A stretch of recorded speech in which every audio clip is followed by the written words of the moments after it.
Greetings and salutations, everybody. Welcome back to another episode of Tomes and Tales RPG. You good, G? We're recording. For those that don't know, I'm your Dungeon Master, Cody, as always joined by Seb, Liam, Sky, Bailey, and Mon, our wonderful players. Hello. Now, just before we get started, a quick heads up that our next episode will be our first ever Tales from the Tomb Table, which is our roundtable talk episode, where we can just relax and ask questions about our games and maybe some peeks behind the screen, anything like that. So anyone who's watching, if you've got questions that you want to ask, drop them down below in our comments or over on our TikTok and Instagram or even our Facebook. And yeah, we might be able to get to them and ask them there. But honestly, that's about it. So with that out of the way, let's get right back to our party members as they investigate some murders most foul in the small town of Sindrafen on tonight's episode of Tomes and Tales. No, I just learned that we have a Facebook page.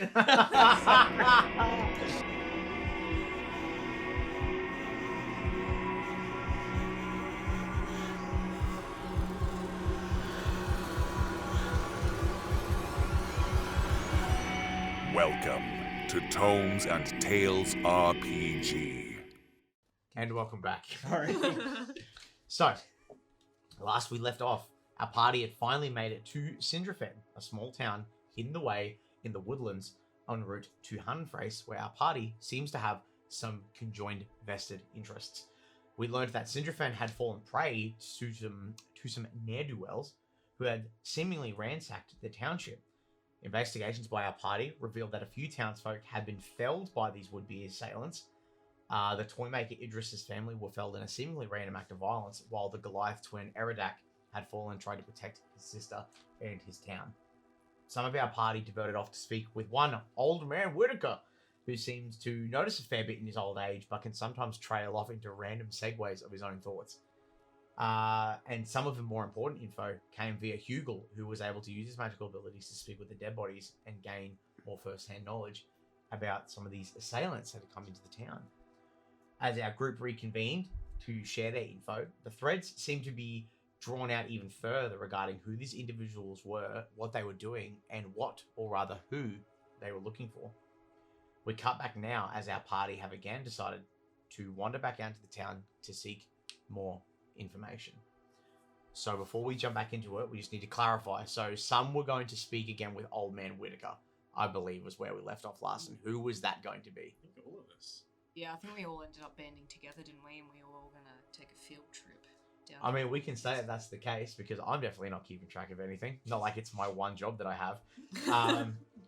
So if we would all like to say that everyone was going to reconvene. Yeah, we all met Yeah, up just 'cause I out front think- of the tavern after we split off to do a couple of different chats, and then we were going to all go back there. Yeah, because I think we were done with everyone else, and he was the last one that we wanted to ask more questions. I thought we were going to the city.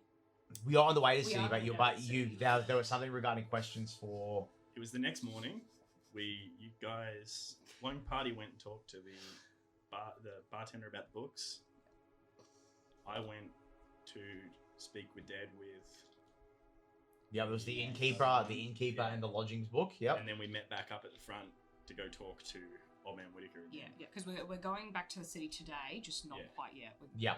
going to talk to the old see? cranky guy. Lovely. Pay attention. Yes, that's right, because you spoke with Hans and his wife Ladmila when you first came into the town, and Hans was We reconvening. just had a with you. chat with him Yes. on the way to Old Man's house. Yep. Okay. So, going back to Old Man Whitaker's house. So, Old Man Whitaker's house is obviously one of the first homes, if not the very first home, as you walk into the town itself. Like that ramshackle hut with all the trinkets and weird knickknacks hanging on the wall. The stage is free for you to do what you please. So, who would like to approach? Well, went there I'm not already? talking to him again. I can say that. Who went there already? I think it It was. was you three, right? Us Or three, me and yeah, Bailey yeah. went. Oh, yeah. Yeah. He's not going to talk to me. All right, just strut up to the door. What do you want?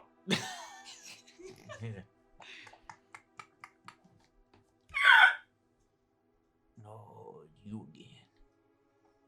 Yes, us again. We have some questions we'd like to ask you, if possible. We've been told that you see a majority of things that go in and out of this town. Old Man Whitaker sees a lot of things. What you looking for? We were asking, what particular line of questions were we asking? Was it whether or not he saw them leave. No, I think we got. Because there's only. You've got notebooks for a reason. I know. We got notes. It's Hello, just- sir. We need to ask a couple more questions. I know my friend stopped in yesterday, but By this point, you guys are perfectly at eye level. Like, he's so short for an old man. You're like, I feel quite happy about it. hello there, boy. Puffed on my chest a little bit. Look, we've heard some rumors about why these people attacked the village. You seem to be one of the people who've been here the longest and obviously take note of things that come and go. They were after a woman. That's all that we've been able to find out. Is there any women that have come and gone from this village in the time you've been here who may have struck a note as particularly odd before our group?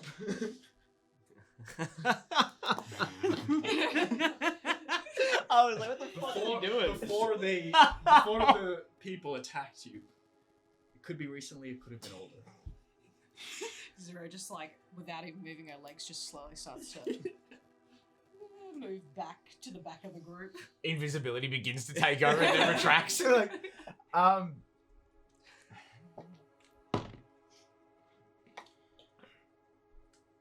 Old Man Whitaker does that thing, like, where he starts, like, talking to himself very faintly, like, going through his own mind palace, trying to figure out, like pulling a book off a shelf and trying to remember what he's seen. And he finally goes back and goes, I know the one that been here now, been here since I got here, and then some, and then died, and then more people come take their place. Everyone you see here, they eat. Ain't nobody I'd come in here know nothing. Good luck. That's very unhelpful. Oh. Thank you. Zero's gonna like reach forward and slowly shut his own door on him. Zeph's gonna stop Zero for a second. What were those names that? What was the race again of that sister? Oh, the sister of the brother that died? The They were Goliaths. Goliaths, yeah. Isha and Alabama. Alabama. They were the Because she people who mentioned were- those No, they were the names. people Yeah. that attacked, yeah. Yeah, so they weren't the people that were attacked. So They were. they attacked. They were the attacked. attackers. They were. Isha, Yeah. Did Alabama, we and actually then the Goliaths confirm side. that? They were the names that he said. And he knows everyone in town. So Okay. for Linear's sake, Old Man Whitaker knows everyone in town. Yeah. And he knows that basically those are the names that he heard, those people shouting out that were not names of people here. Okay. Yep. So he probably won't know anything further other than those names. No. When he prompted up, he basically said that's just what he heard get shouted from that group. Yeah. And that's it. Okay. We just wanted to know if you knew any suspicious women that have come and gone. Yeah, and see if like those names had any further connection or anything like that. Can I do an insight check You? to see if he's full of shit? Sure. That's 22. This is the least amount of shit he's ever been full of in his life. He legitimately knows what he saw and then did the one smart thing he's probably done in the last 2 days and just sat down and shut up while this carnage went on outside. I meant in reference to the strange, like any strange people coming through. No, he like legitimately he takes note of everybody, and the town has people that do stop in to travel. It is like it's sort of on the way, but you get the sense with a 22 on insight that if he saw anyone that was suspect, he would tell you about it. After Zero kind of like, we decide that we're not getting anything, sort of shuts the door. Group huddle? Is that something we do? Yeah. and they all kind of lean in. Hugo does not. Hugo still looks up. I'm standing up. Hugo in the He's middle. just in the middle. Someone give me a fucking phone book, please. Pulls up an apple crate. I'll bet on my soapbox.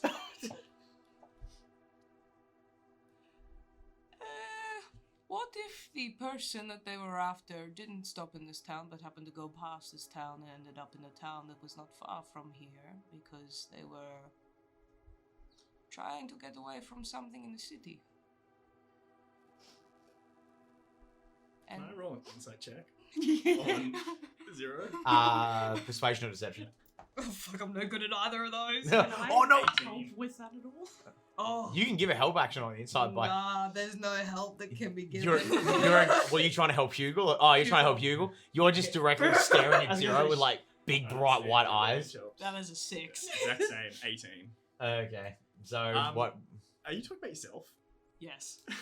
How did you even pick up on that? There was a bit of He's very good at this game, Liam. Bro, I have high insight as a character. like IRL. Alright, Play something other than a barbarian. I didn't think was thick. I don't say anything, but I look to Voyage and kind of give like a concerned look. Jesus. Jesus. Is there anything else? Are you aware of something that we're not? Old man Whitaker's just looking at you guys through the window. Like, Puddle. is it juicy? The whole boat a few steps away. Dog shuffle. Dog, do something. A dog just gets up on the windowsill and just goes and just to the glass, like, directly looking at Sounds his like heavy breathing and fogs it up. Yeah. Tongue comes out. And then you slowly watch old man Whitaker back away in the shadows of his own house. But dog doesn't move, forehead pressed against the glass. Anyway, continue. After Hugo asks that, she kind of does a bit of the face rubs, the frustrated face rubs. There might be a few loose ends that I may or may not have involvement with if they're coming from the city. Did any of those names or descriptions Oh strike no. you as familiar? No, I don't concern myself with lower ranks. Lower ranks of what? Lower ranks of Nanya. Take 1 point of psychic damage. Is anyone else just gonna let that slide? Fuck. Hugo's not very intelligent. He thinks none is a place. He's He's like looking at his map. Zeph is just. Hold on a minute.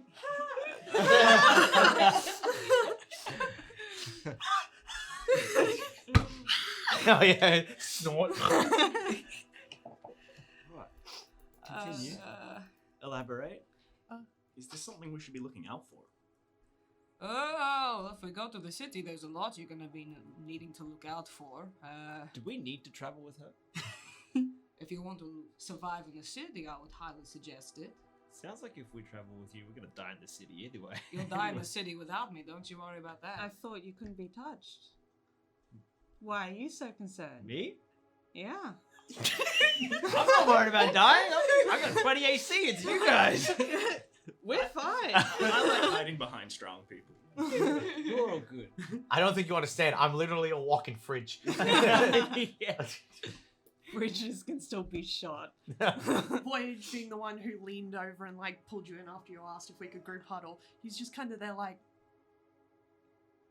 why don't you just tell us what's going on? And we may or may not be able to help.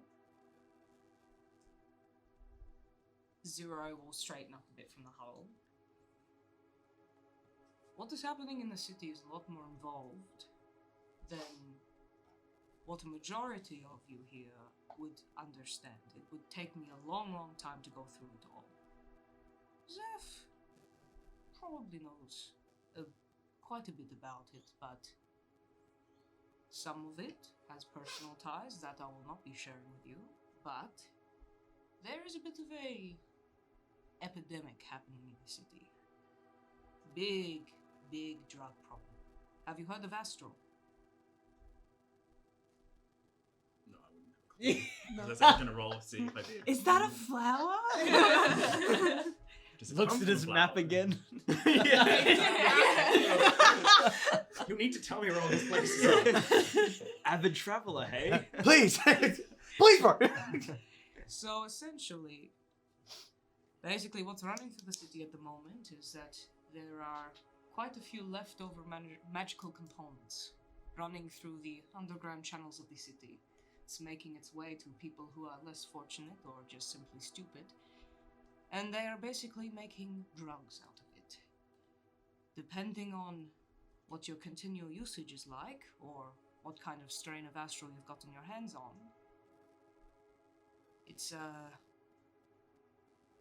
it's intense. It's very intense. It's got into the youths, it's got into the poor, it's got into the homeless, and it's slowly spiraling out of control. Now, I have my investments in this particular epidemic, but it is much bigger than that. But when we get to the city, I cannot stress this enough. If someone with astral comes to us and I put them down, I don't want any arguments. These people will keep going until they are dead. There is very little redemption for a lot of them. If they're already running at you in a crazed fashion, it means they are too far gone. We don't have the facilities or the means to rehabilitate them. In fact, we don't even really understand how astral works in its entirety yet. So, just keep your wits about you, and if someone you don't know approaches you, and they don't look like they have a sense about them, do not engage. Just walk the other way. If you can't, then you kill them. It's as simple as that. And don't go off on your own either. Unless you're Miros, but that's besides the point. Well, unless there's anything else worth our time in this village, maybe we get on our way and on this journey, maybe we discuss why we're all heading to the city. I realize only now that we may have teamed up to get there, but Yeah, what's up with your guys' connection? our reasonings are. Interesting. I don't think any of us know why each other's heading to the city. That is a fair point. I mean, if you want to get it off your chest while we're going there, you are more than welcome to. But that is the extent of information you're getting from me personally. God, I'm tempted to cast Zone of Truth. Oh, You know what? I'm gonna stop you. There's literally nothing in my repository that I can do to stop you. Not yet. Oh, You don't have to tell the truth, you just can't lie.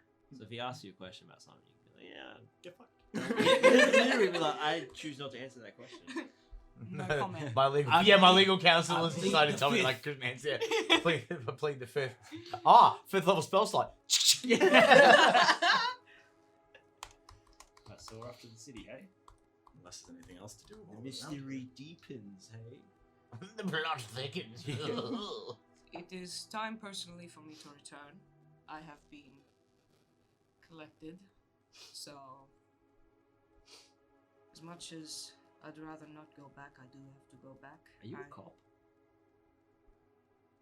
I am the That's- furthest thing from a cop you could imagine. I'm not going to ask that question. Never mind. You're basically a cop, right? Yeah, I mean, yeah. Nice question asking, you fucking grunt. Yeah. No, you're good now. I'm not going to ask anything else. It just opens up a whole new fucking kettle of fish. Continue. Yeah, Dario just walks off like, oh, fuck. Not I thought not police, eh? Zero, I hardly knew ye. Just like goes down his list. Ask her if she's a baker next. My list gets shorter. My other question was if you're a drug dealer.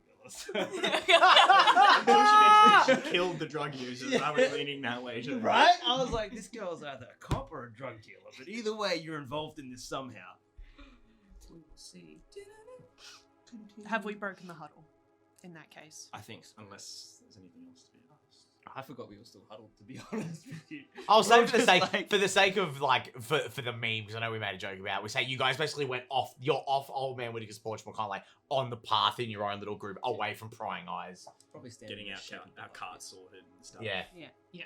Alright, sounds good. Well, unless anybody else has anything they want to do on the thing, but probably. Does anyone need any supplies before we leave town? With this town, oh, never mind. Yes. We have enough food and supplies to get to the city still. I think we should be good. I feel good.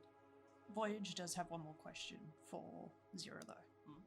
But it's more going to be like a... Fuck off, you three. And just kind of hang back. Well, a bit. we can say that it's an interaction as you guys begin moving to go secure your car, because you know everything's ready to go. So it's basically get on the cart and go. So as you guys are walking, like Zero, you kind of feel as like Voyage like tugs on your sleeve a little bit, and you slowly withdraw back from the rest of the group. Yes? I just wanted to be 100% clear. I don't want to know your personal ties to the matter. All I would like to know is your goals aligning with ridding this city of Astral. He clearly is not fully understanding of the process of how drugs affect people. Like, very naive. He just wants to know, like, are you trying to get rid of it, or are you trying to make it worse? Right, that's interesting. For a simple answer, when I find the person who started this astral epidemic, I'm going to put syringes of it in their fucking eyes and pump their body full of it until they explode. He just kind of leans a little bit, trying not to think about that. But he just takes a moment and he's like, okay, I want to help.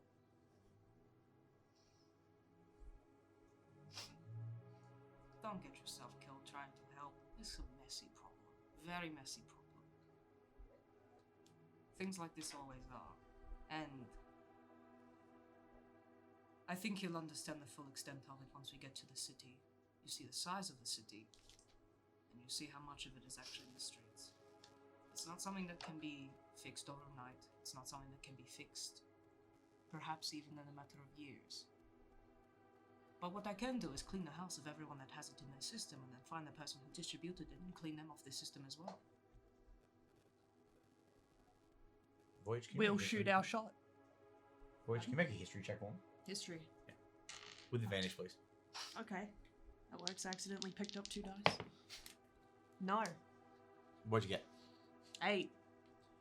You went to the city Oh, yeah. once, and you were in there very quickly. You got escorted in going to one of the libraries, and you remember it being big, like it is huge. But what you're getting from Zero in that moment is there must have been so much more to it than you actually realized when you went in there for that half a day that you went in. And it becomes a growing concern Yeah. about learning about all this bad stuff that seems to lie right below the surface. Bless you. That lies right below the surface, and to have, someone who's older and knows what they're talking about going, no, what you think you know is incorrect. There's actually so much more to it. It is worrying, to say the least. But yeah, that's what you get from that. Yeah. Zero will then sort of hold an open hand just in front of you to start just before we reconvene with the others. I don't know what your exposure is to stuff like this. Would you say that it's non-existent to low? Yeah. I cannot stress enough that you will need to fortify yourself. There is going to be a lot of killing, and a lot of it is probably going to be mercy killing. This isn't something, like I said before, that can magically be undone. There are going to be a lot of people where their only sense of release is going to be through a dirt nap.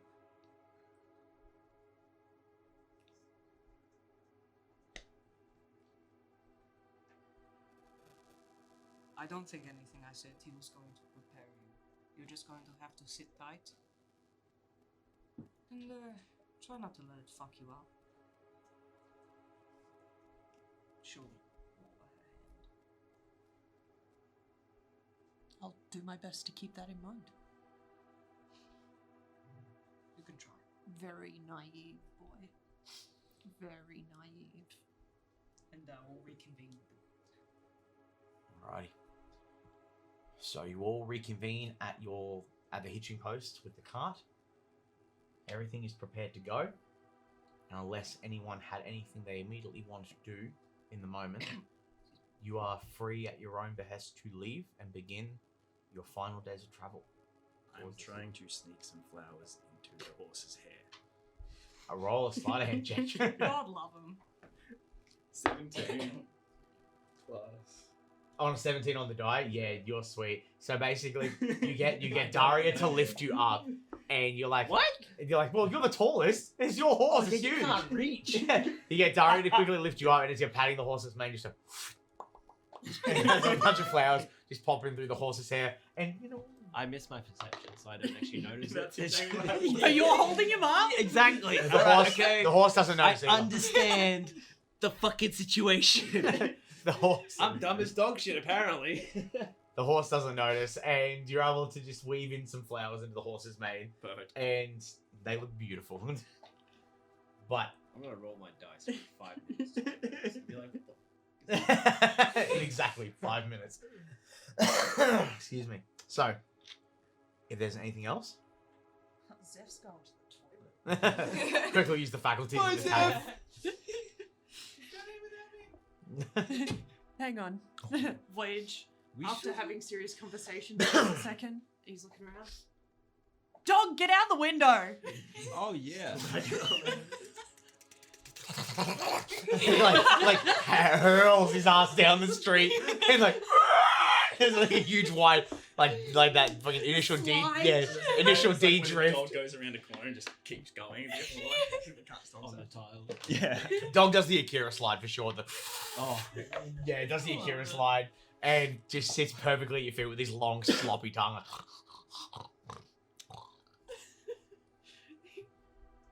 Come on. And then he goes, I love role playing this animal. I don't know if you guys know. But everyone's stuff is collected and off we are off. to see the wizard. I forgot about Well, multiple wizards. There's many in this city. The multiple wizards of Oz. The mo- Sorry. Just listen to the Wicked soundtrack for the first time the other day. Great soundtrack. Anyway, Segway. It's okay. segue. Yeah, talk about that on break. So we're going to begin the next day of travel. So what I'll get is, can I get? On our way out of town, Yes. are we able to look for any obvious tracks? Like, I know it's been a couple of days, but of like, anything that stands out different to what would just be generic trade travel. You can make a nature check if you like, to try and discern tracks in the soil comparatively. 5. It's the rampant weather, the fact that rain comes and goes so frequently and so random. 3. Yeah, you guys are struggling. Start drawing shapes in the mud. Be like, hey, look. So we have no idea which way these bandits were going or coming from. Can I also give it a crack? Actually, I'll get everyone here who would wish to, while we're thinking freshly on the concept of trying to find where these guys come from, make a insight check for me. I love Is that- abusing the insight check feature because it works for so many things. Does that include Wait, the two that just I rolled don't know. shockingly? Yes. Okay. 24. Oh. That's much better. Bro, what the fuck is up? I got like nat 1. Oh, that's the first net one. Doesn't count, guys. It was digital. 13. Okay, that's fine. Still 18. counts. Anyone who rolled above a 12, you start thinking about it. You start thinking about the timeline of when this apparent attack happened, which was roughly about 2 days ago, give or take. And then you guys traveling from the Broken Knuckle and Gutenlauer up, well, rather down, sorry, if I remember the map correctly.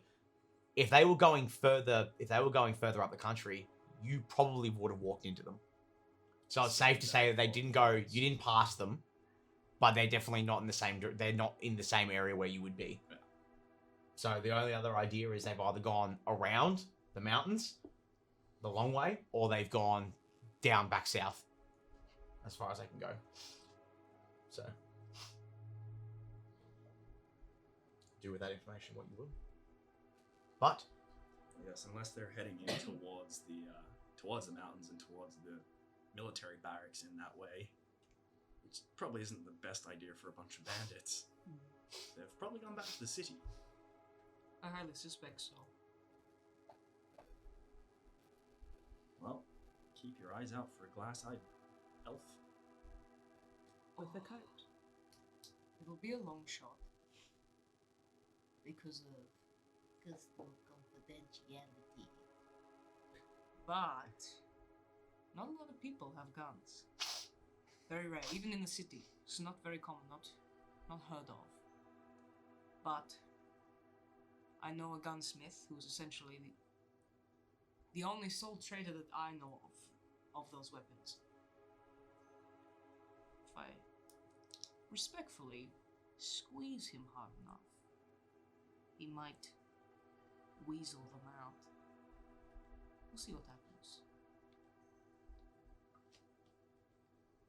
We have a magical means of prompting them as well.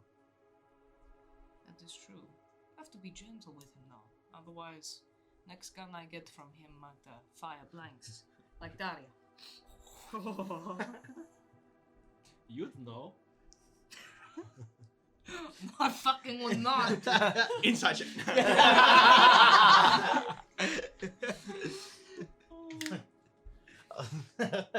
I had 3 rounds pop off, and they were all loaded.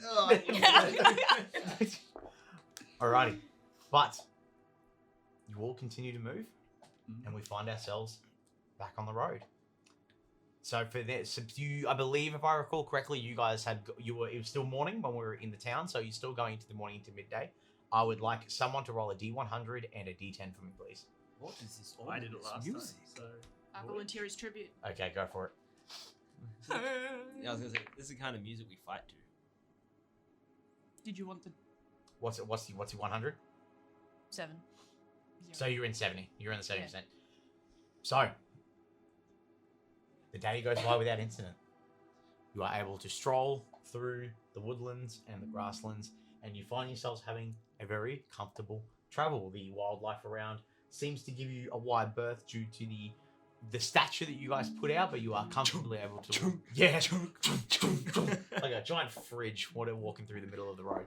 But you guys go through the day unpestered, and for what it is quite calming and relaxing. You're able to keep up a nice and steady pace.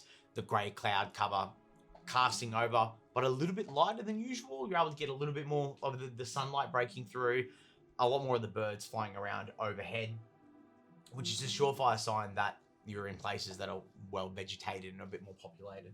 And it brings a sense of liveliness to the trip compared to the last 4 days that you guys have been on the road with all the terrible shrieking monstrosities you've had to deal with.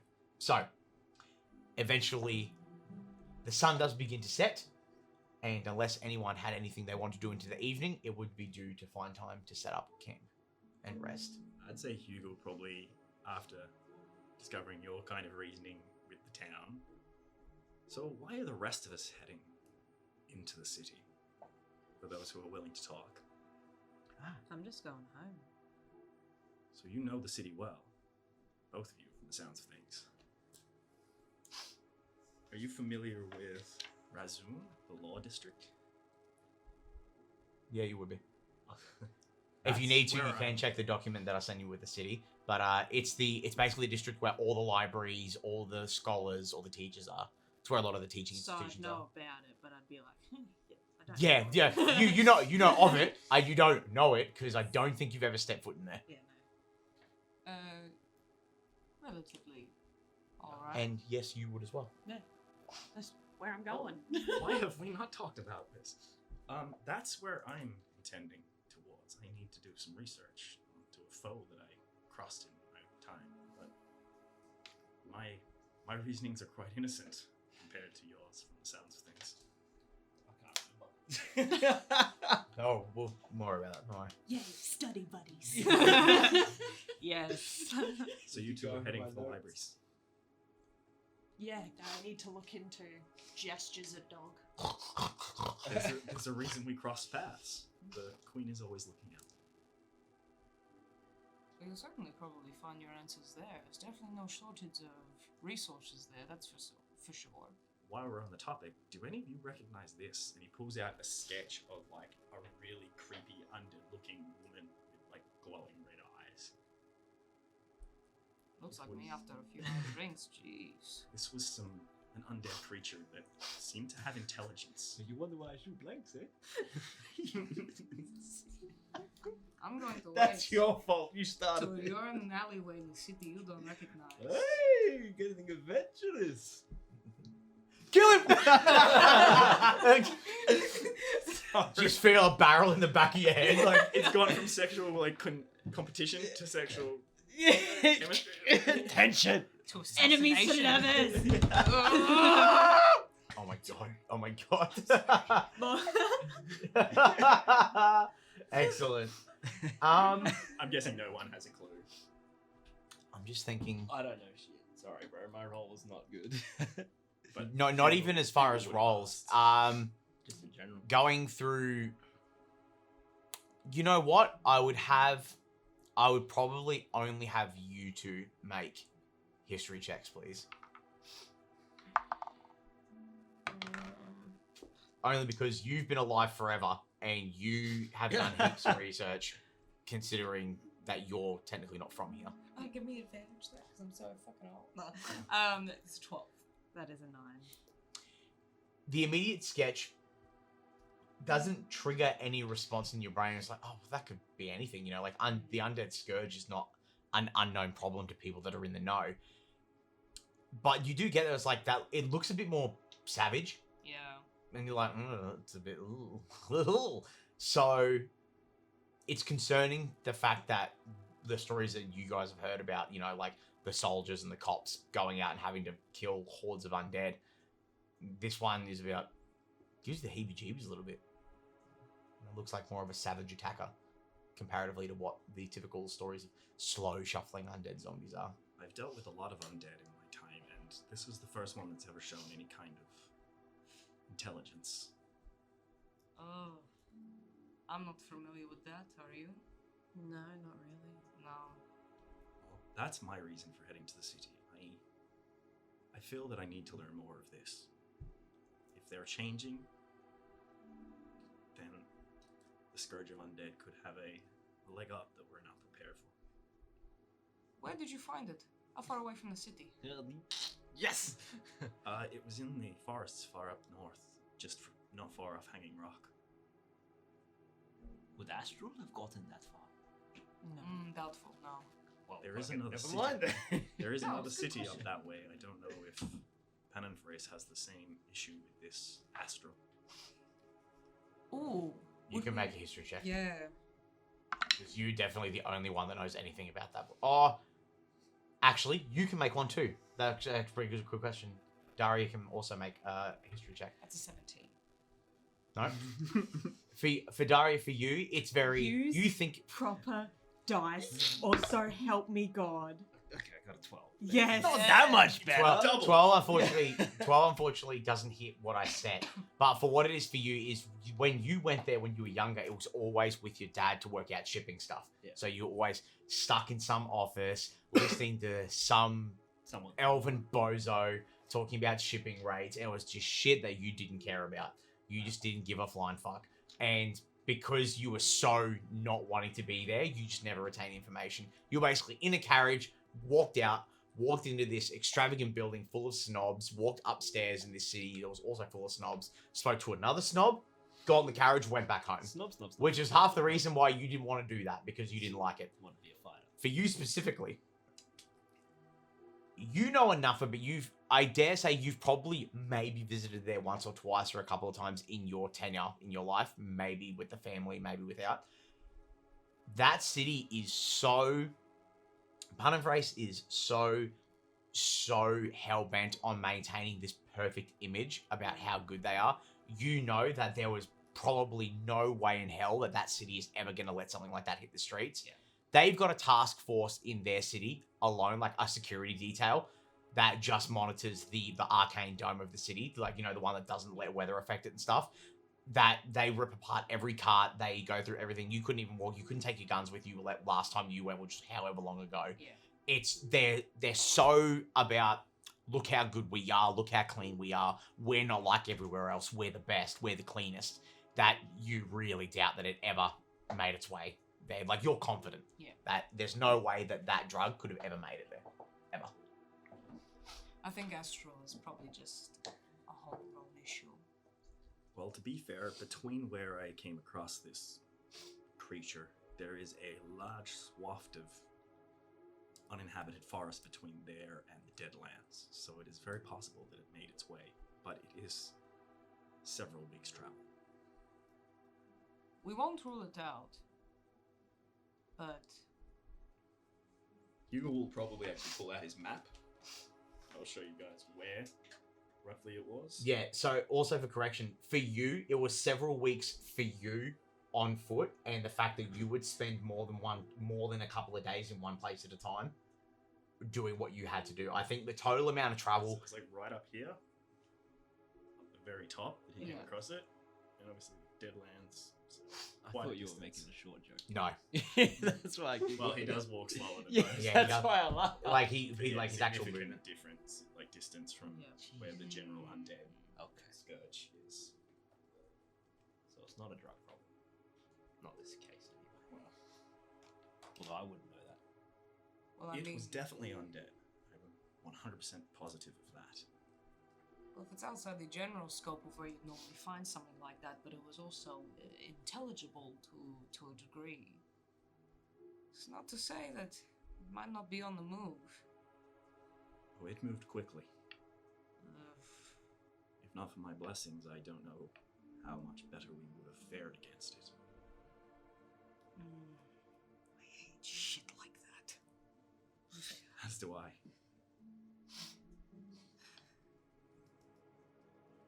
Do you reckon you could fix it if you came across it again? Do you reckon you know how to subdue it, beat it, kill it? I can ward it away and do my best to end it. Okay. Hopefully we don't. I'd rather we didn't. That's all you. It, along with a few other undead, had gotten the best of a trading post and a couple of the fighters that we went there with. I have the ability to push the undead away, and it kept fleeing.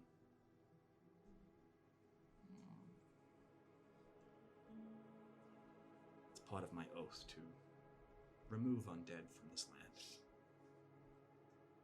Okay.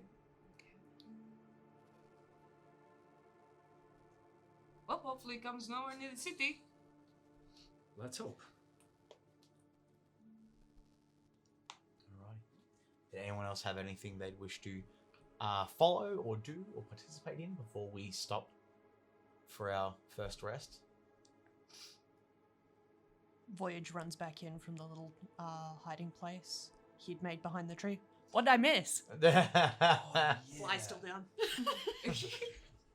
What did I miss? One quick question. Yes. The sending spell, is that mental or having to be spoken out loud? That's a very In the good. same room last night, would I have overheard Voyage's conversation with his family? Oh. You would have said it out loud. Yeah, I believe sending is you do verbally have to. Yeah. They mentally receive it, but they have to verbally I'll roll to speak see it. if I actually did or not. What would that be? Let's roll. You know what? Let's roll a perception check, and then we'll go from there. 19 plus something. So, Let me. Yeah, verbal, somatic, and material. So you Plus definitely. 3. Yeah. Oh, hang on. You send a short message of 25 words or less to a creature which you are familiar. The creature hears the message, might recognize you as the sender and knows you. You can answer in a lifelike manner immediately. doesn't say anything about being mental, does it? You can send the message across any distance in another place. It says vocal, somatic, and material. So I'm gonna say yes. So the quietest one person can ever respond with a sending is a whisper. So with what you rolled, you absolutely would have heard it. I'm not going to do anything with that. I was just curious if I had. Eavesdropping. Potentially, yeah. Just likes knowing things. Maybe we don't know that. Sure. We don't know that for sure. Alrighty. Did anyone have anything they wish to do before we stop to set up camp? I'm just trying to find out No, you're all good. Take your time. what is 24. Sorry. Sky just shot me the dirtiest mum look, and I was like, I fucked up, Chief. no.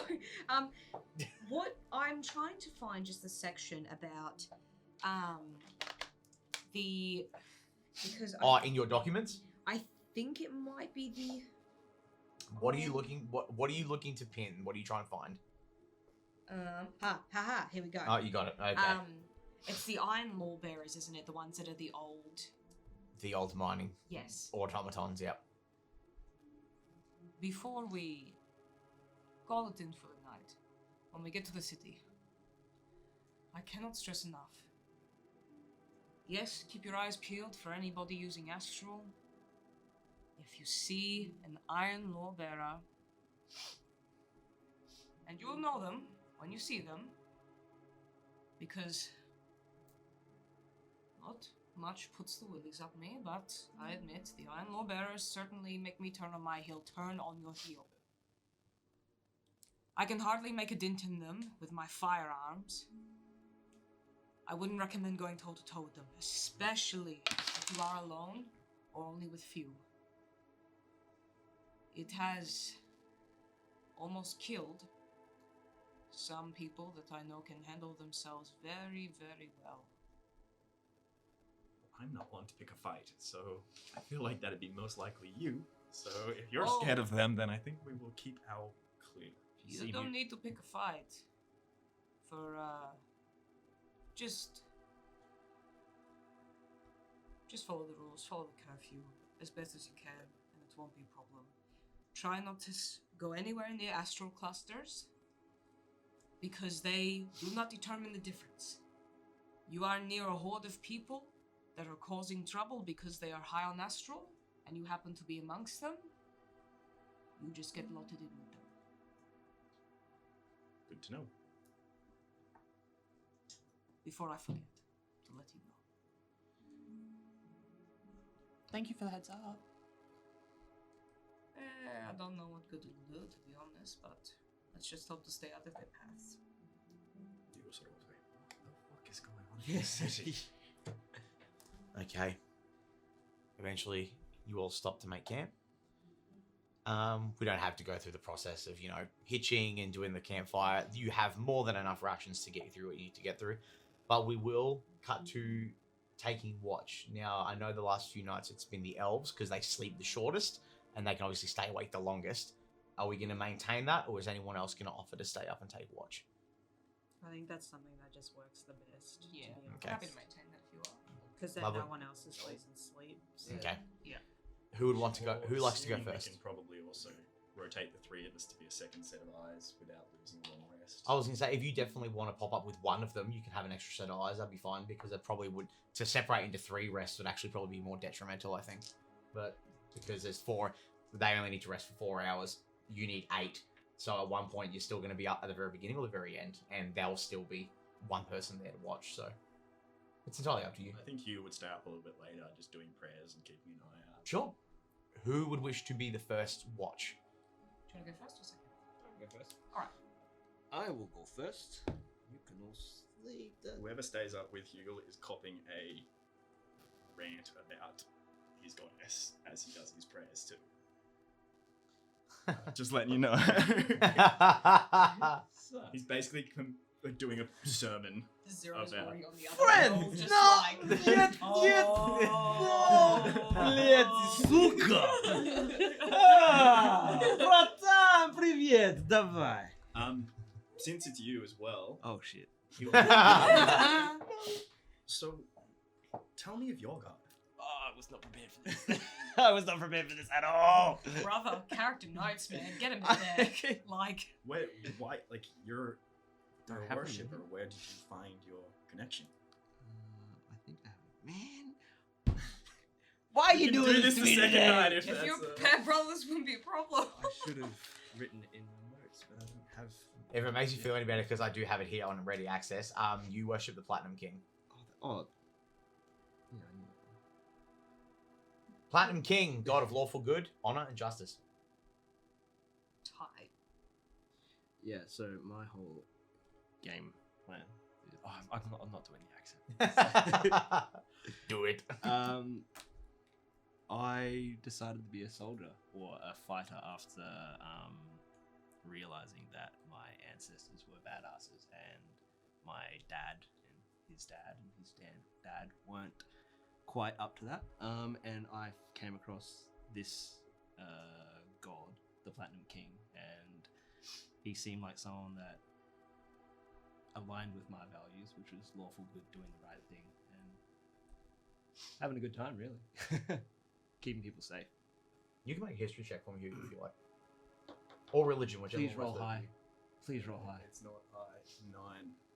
Can I like bless him? You give him the help action. Actually, do it with advantage because he's basically walking you through it. In the tray, come on. Oh, bro, I got a nat 20. I That's helped the worse. fuck out of you. Well, that just means he gets advantage. 9. Oh, You know enough about the pantheon of like the favored and the unfavored gods and stuff. The Platinum King is depicted as a platinum dragon, and typical, just all about being the goodest boy, doing the right thing. But it's one of those things where it's like you read about it in passing, but everything that you've read about always related to the Queen of Corvus, so you've kind of glossed over it. But you know the general consensus of it. Aligned? They're both on the same side of the pantheon. Yes, so they're part of it. So the Queen of Corvus and the Platinum King are both of the favored, which are what people call the good aligned gods. Nice ones. Depending on who you ask. Yeah. Point of view perspective, yeah. But if you wanted to do more research, good thing for you, you're on the way to a library. Alrighty. But with that being said, I would like you to make a perception check for me, Daria, while you are having a squizzy about, just kind of on the outer edge of the camp, having a bit of a wander. 16. Tight. So it's one of those things where it's like you've gotten smart enough now to know that when you're patrolling the outer edge of the camp, you just stand far enough that no one can hear the clanking of your plate, but you'll stop for a couple of minutes and just listen and wait, and then you'll go again, and then you'll stop and wait. And so far, it seems like you're just cruising through the night. You don't hear anything. Nothing jumps out. You hear like the chirping of like nocturnal birds and some insects and stuff, but it would seem that possibly like with where you guys have got yourself off the road near the trees and the campfire and stuff, you've cleared yourself a nice little aura away from like, and the critters aren't game enough to come and try to fuck with your shit. While you are doing that though, can I please get you to roll history or insight for me with advantage as you reflect on the last few days? That's a 23. Ha! Dang. Good thing. So, as you're walking around, your brain's kind of separating through two things. One, I've got a patrol, which is where your soldier training comes in. And two, you just start thinking about the last few days, the conversations about why everyone's going back to the city and this and that and all this sort of jazz. And it's a lot of outside information that is then triggering your thought response about, oh, what's this mean? What's this mean? What's happening? You start thinking about on your squadron and them losing their lives trying to do the right thing. You think back on the notes found on the side of the road. One of your countrymen worried enough to leave a note, leave papers depicting what happened before he died. And then it hits you. Almost like a shout out to the Crimson Guard, the freight train of revelation. Oh, that was so funny. If no one informs the correct channels, no one will ever know of the death of your comrades. However, if you yourself are to alert the military control officers of this incident, it is highly probable that you will be taken away from your new friends and posted somewhere else in light of this matter. Which is just something to think about as you continue to head back to the city. That's quite the conundrum. But your watch continues that incident. And it's time to wake up Zero. Hugel, eventually you do find yourself going to rest as well as your watch comes to an end. And you are left to wake up Zero. I wanted to hear your prayer, my guy. You're going to have to go home and Put me on the prayers now. Put me on the spot. I'm gonna put you on the spot. I know Darius a lot about the stands Queen there. of Corvus. Okay, I've done the research. Oh, feather mummy! Blessed be these heathens! but your watch is over. Do you speak halfling? Otherwise, it's all gibberish. Gibberish away, my friend. Oh, toity. Wakey. I'm not gonna finish that, but yeah, wake up. All is well? Yes. Alright. Rest easy then. Alrighty. You're fucking Where? Yeah. Stop it.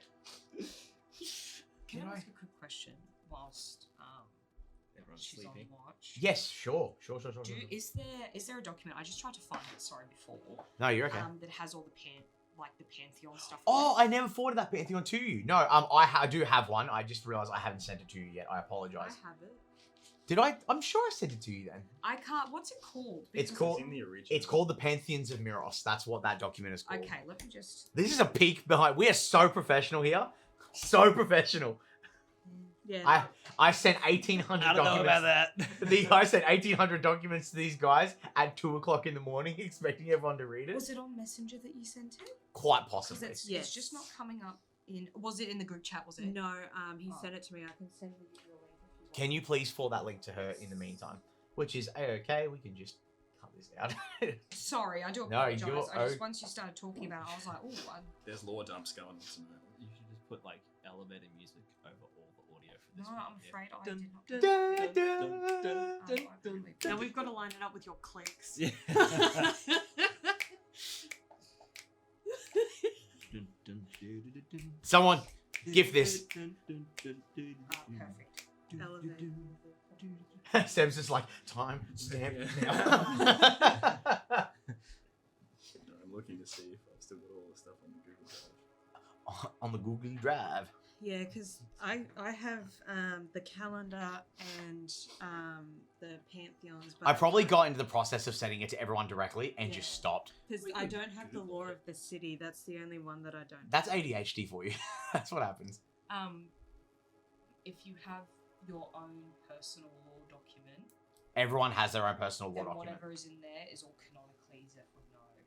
Yes. Because I don't. All I've got is the calendar and the pantheons. I don't. I did send you a law document. You've got a law document. I tried to find it, and it's not in Messenger. Had a look in Discord. Wow. Okay. Yeah. That I will send these to you guys on my phone. Thank you. Sorry. No, that's okay. I can do that now. But, I found the pantheons. In the meantime, Yeah. can you please roll perception check for me, Zero? I sure can. Doesn't mean I'm going to see anything. It's okay. Yes, it's not this, but What do your elf eyes see? 14. 14. Lovely. So I was sending the document to Do you want me to just put the pantheons doc in the group chat? yes, actually that'd be great. Put it in the group chat. Just the pantheons are just. There we go. And you needed I have to find your law document later and send it Yeah. back to you, but it's okay. So far we haven't hit anything that I haven't been able to explain away. Yeah. 14 you say. Yes. So you're doing that thing that you do where you kind of like sit with your back against a tree and you've got like your guns hanging over your legs, kind of just sitting.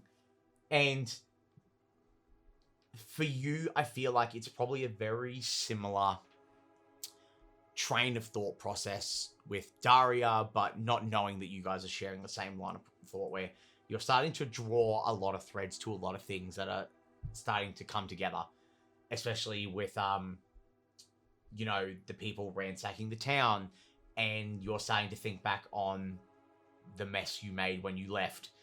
And I would think that it's probably like you don't break under pressure. I don't think Zero would crack under pressure, but it's very heavy. Yeah. It's like, I think I've made a mistake here. Now, question: are you holding both your guns, or are you just holding one? What's happening here? When you're holding your guns, I feel like it's that twitch thing when you get anxious and you've got something in your hand and you subconsciously start gripping it tighter. Yeah. And you can hear the clinking of your leather as you're just getting frustrated with what's happening. And then there's a bit of a weird feeling, like this sense of where you feel like maybe one of your compatriots is getting up, and you go to turn, and you see like the soft embers of the fire, and your dark vision allows you to see, and everyone's still asleep and waiting there. And you're like, oh, weird, okay. And you sit back down, and you're like, maybe it's just my anxiety. My anxiety is playing up about this whole situation. And then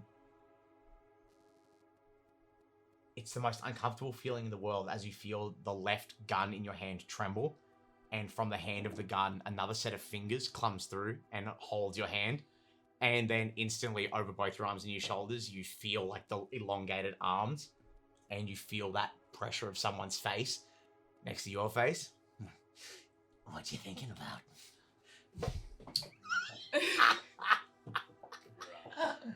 She just stiffens where she sits. As at this point, you notice that your gun's now on the ground, and there's just a big, long-fingered white hand holding your hand in the opposite side. She's gonna look at it, and she's just gonna... I feel like she'd be pretty good given her job at being able to regulate herself and bring her heartbeat down rather quickly again, because it startled her a bit, but then she reels it back down. Oh, the reactions at the table were just incredible. It's disgusting. That's my husband! She likes him tall, thin, and pasty. I like him with an edge of cereal. And she'll be looking at the hand and just like, sort of like, she doesn't pull a face because she knows this is her own fault, so she just has to deal with it. Many things.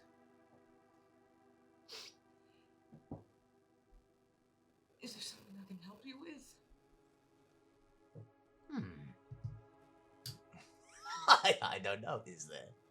Oh, I'm just a bit curious. And by this point, you feel like a swirling feeling, and you realize there's this it's this shadow, like this liquid shadow crawls around, and when it stops and solidifies, it's the thin man, but he's like on all fours, crawling very slowly, and then you find he sits next to you and does like the old man crouch where his knees are all the way up past his ears and his arms sit in front of him, and he looks this time without his hat though, so you see his entire head like this really long, drawn out, elongated elven face, long pointy ears, his fucking smile pulled all the way up to his cheekbones, his big black glass eyes. And it's one of those things where it's like there's no pupils, but even in the soft glow of the moonlight through the clouds, you can still see that there's no reflection in his eyes. His eyes are just deep pit. And he looks and he smiles. And the fact that he smiles and you can feel the tension in his skin, you can hear it like as he like smiles. I'm just curious. You wasted no time in accepting my little offer. To be honest, I didn't think you were either brave or stupid enough to do it. I'm just curious. Why?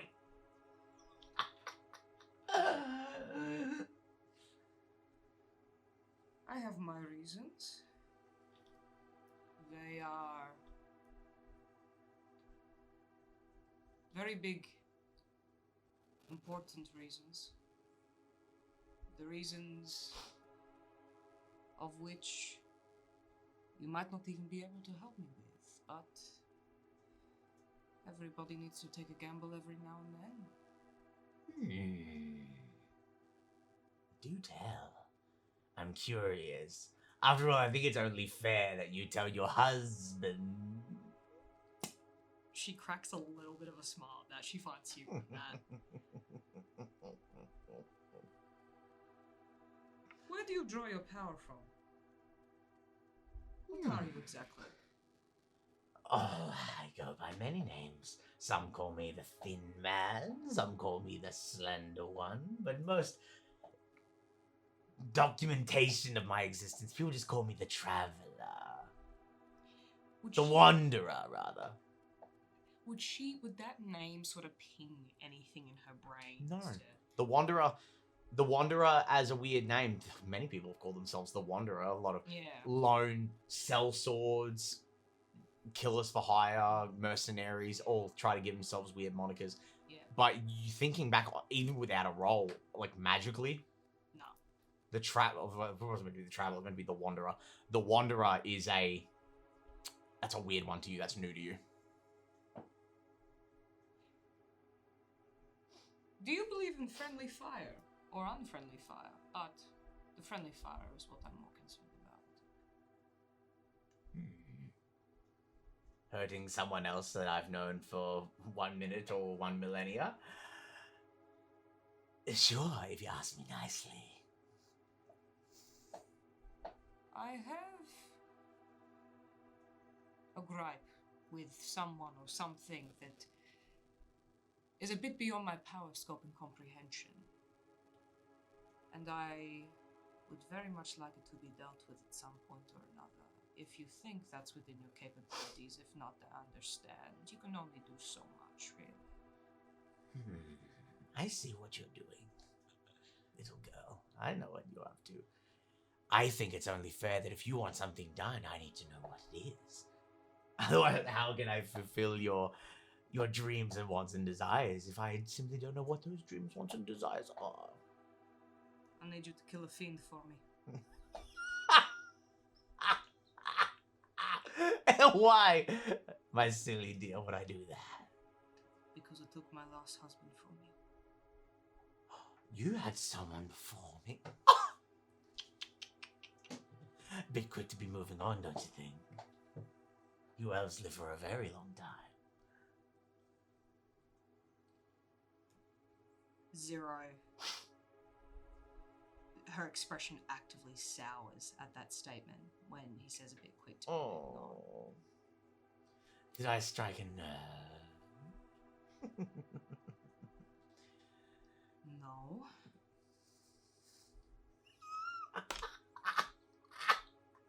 Let's be clear on one little thing. I made an offer, you accepted.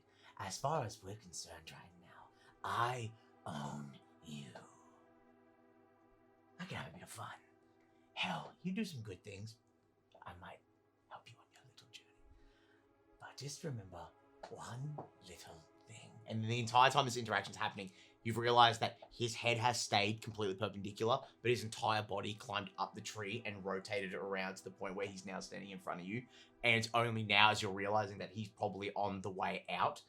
And he looks, and instantly, for the first time since you've ever seen him, the smile completely stops, skin goes back to normal, reaches back and thrusts forward, grabs you by the throat and slams you against the tree as hard as it can, and begins to grow exponentially to, like, still thin and lanky, but gigantic. And at this point, you're struggling to breathe as he squeezes your throat. Just remember, you work for me. You snap back for a split second that you felt like you were unconscious. Oh, I wanted to ask him something else. Next time. The night is still halfway through. Your team sleep restless. I mean, listlessly. Any idea about this? Not a sound was made. Zero is really frustrated. She still had more that she had to say to him.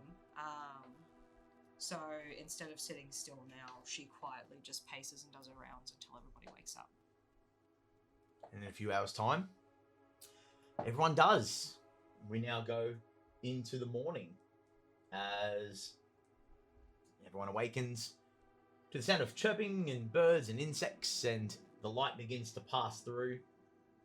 And we begin on our, hopefully, last day of travel, if nothing bad is to happen. So, would one person like to roll a D100 and a D10 for the final, hopefully final, day of travel? My turn, bitch. Yeah. Okay. So cool. What a cool little treasure box. Now, someone has to read them for me.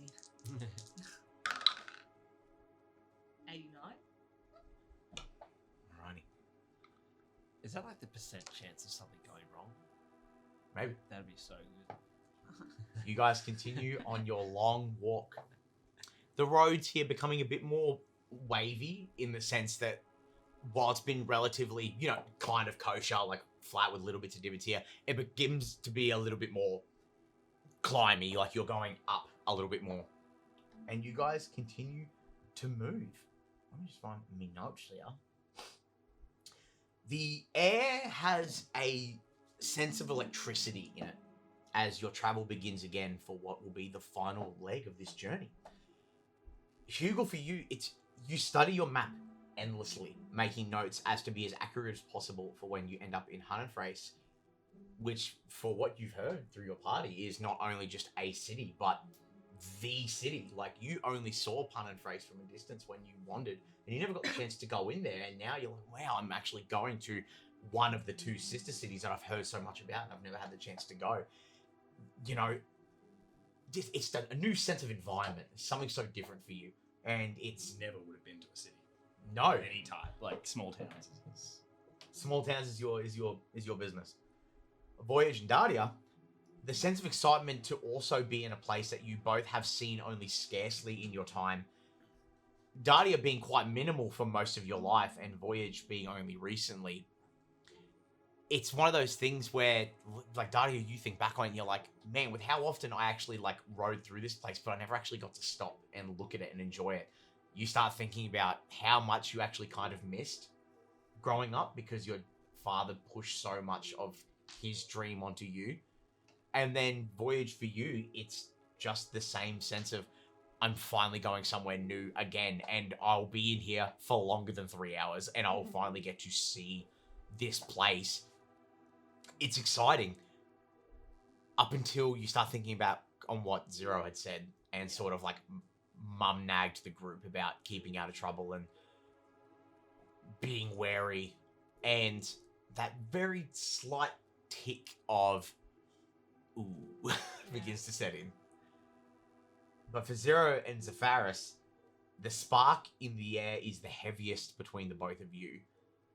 Soon, in just a mere few hours, you'll be home. To the place where you've spent most of your lives.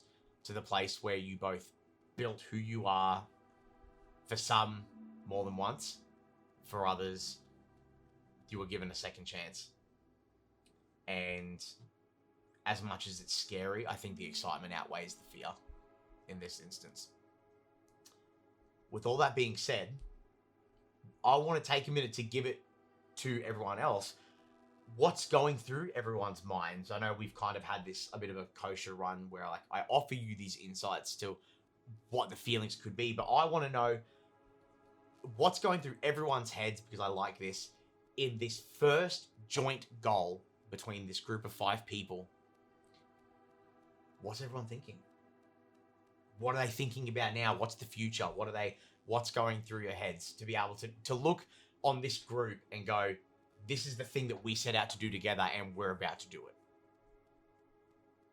Do I be the good soldier, or do I do my own thing and desert my goal to hang around with a bunch of randoms and go save some people? I'm very, very conflicted right now. So I don't know what's going on. Hugo's definitely leaning towards it's been a while since there's been people he's travelled with that he has sort of started to kind of almost have a friendship with, like that he actually cares for a little bit. Like normally he's very keeps his distance. He has his hurt in the past and he doesn't really do it, but he's found a few people he's like, I don't mind this batch. They seem to do the same, like react the same way that I do to injustices and different things in a world of people that often don't. He's also not shy about talking about this with everyone. I was gonna say, I was like, hint, hint, other people. Like he's a bit of a chatterbox about certain things. He will never talk about his history, even when pushed, but he will talk about current events. Like I'll listen about what you are feeling, but you won't get anything from me. I think Zeph sort of, it's like an anxiety kind of feeling for them because they're going home to a place that they know is not a good place, and they may have made some minuscule emotional connections with people that they are scared that they are not going to stick around or be there for a while or, reunite or anything like that. But they're more scared about if their family's okay. It's been several days since they've seen them, have no idea if they're still alive. Mm-hmm. So basically what the main thing is that's going on through their head is, are they dead? Or am I going to have to,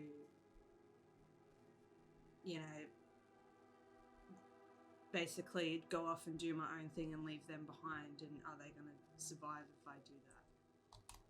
So. Mm-hmm. I'm doing my own thing, sorry. You're right. Do you share any of those things? That's all. Oh no, you're probably on their expression because they're not the best at hiding their facial expressions. You probably just see like a worried look and a rapid breathing.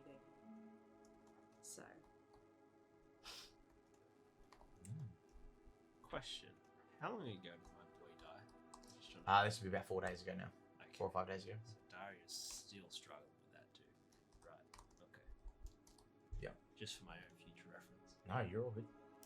So, from viewing Voyage as they're making their final, like the last stretch, you could say, the final leg of his journey, he's still unwavering. He's still that hop in his step. He's on his way back to the library. He's ready for this. It's gonna be so good. I get to do all this research on this cool shit I found with his bow. He's clearly very excited. He's doing it. He's getting to have his life adventure. It started. This is it. He can feel it. It's going to be great. He's found people. He's going to experience that one thing his father always told him about his life. Getting to experience adventure. Granted, it's fucking terrifying. But it's the start of something fantastic. It's going to be great. We're going to do all the good things. And this is just how he's... Like, that's what's portrayed with every step he takes. With every glance over at Dog or look over to Hugo while he's dicking around with his fucking flowers. Or watching Zero polish a gun another time. Or watching this guy meditate. Bruh. Zero walking with a revolver and a steel wild brush while the bullets are still in the chamber. Like, I was actually gonna say, but she's just like rechecking her bullets and going, "Oh, I need more bullets." Your attitude is what Hugo tries to put out. Yeah. It's very much fake, though. Like, I finally noticed the flowers, by the way. In the horse. Or even Zeph and just the simple, like... You see how good my shoes look though, doll. You see? We're not quite on cobblestone yet, but you'll hear it soon. man, this boy's fashion sense is undeniable. What is the difference between H&M and Balenciaga? Sorry. It's okay. It's true. It's undeniable. The intrusive thought one. But with all of that, like, sheer naive excitement, there's still that one little itch in the back of his head that's been scratched a little bit more, reopened, if you will. That Killag would have given him. That little piece of, like, don't trust everyone completely. Just that little bit of, hey, there's danger. Don't let yourself get too far ahead of everything. But fuck it, I've got a dog. Yeah, fair enough. Fair enough. The White Widow herself. We're basically coming up to the city now, aren't we? A couple of hours out. Zero's mumbling a game plan to herself. She's trying to map out, like, do I take these guys to, you know, the law district first? Do I go to the gunsmith first to find out about, you know, these people that ran through the village? You know, Zeph's looking a bit toey. Do they have, like, something they need to be doing when they go in? Because her worst fear is at the first day, and she's also kind of worried about Daria in the sense that to him, like, to her, he's the closest thing to a cop there is. And so she's kind of worried, like, is he going to break off and, like, do his own thing as well? Is he going to tell someone about her and that she's returned? Is he going to accidentally snitch on her presence that's in the city? And she knows that she can't hide it from everyone when she returns, but she can try and hide it from a few people that she doesn't want interest in. And so she's trying to formulate a game plan, because the worst possible outcome for her is that they step foot in that city and everyone splits off. Because she knows that especially these three, it's, I don't care what his AC is, it's not going to be good news if everyone just splits off and does their own thing. Especially not with the way the city is right now. Some Mama Bear attitude coming out. Yeah. We get into the city, you'll stay with me. And so she's counting her bullets, you know, she's fiddling with her guns, she is polishing them. but she's mumbling to herself, like, you know, what's going to be, can I stick to the back streets? Will they able to be will they keep up? Will they actually follow me? Like, if I can promise them that I'll get them to where they want to go, can I keep them under the covers? Can I keep them hidden? Can I keep our presence on a need-to-know basis while we're in the city? And she's mumbling to this and working it out as she's walking along. She's stressing, but she's stressing for a visage, she's stressing quietly, but the very rapid, quiet mumbling is a bit of a tell that she's trying to work a game plan out. Okay. The day rolls into the afternoon. The sunlight begins to hang low through the cloud cover. The lovely animals and critters that can be heard off the beaten path begin to resign their songs and their chirps and their sounds for a new day. But as you relentlessly push on just a few extra steps every few minutes, you crest a small hill and you finally see it. Hunnenfrests, in all its beauty and all its menace.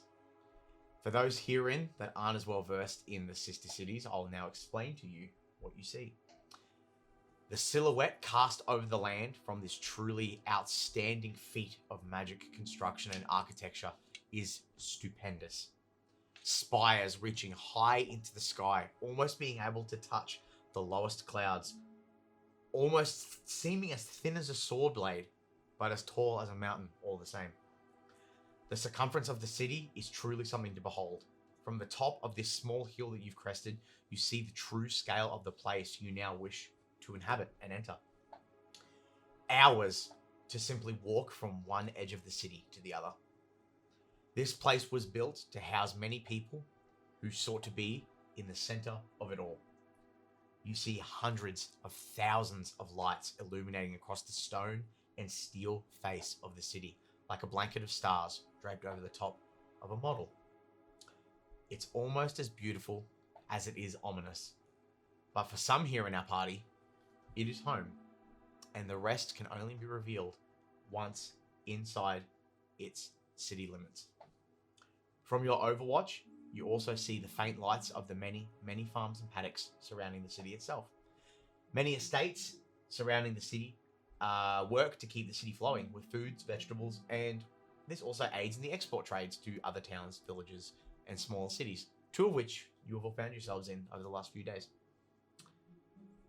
But with that, you all look to each other in silent acknowledgement of the achievement of this singular goal that you all set together as you begin to descend the crest of this small hill to walk towards one of the many bridges that allow you to get into the city. And that's where we're going to take our break. We'll take a break. We'll come back as we cross over into the threshold of Hunnenfrests proper. If you smoke them, got them. If you got them, smoke them. And we'll see you guys back in a few minutes. Bye-bye now.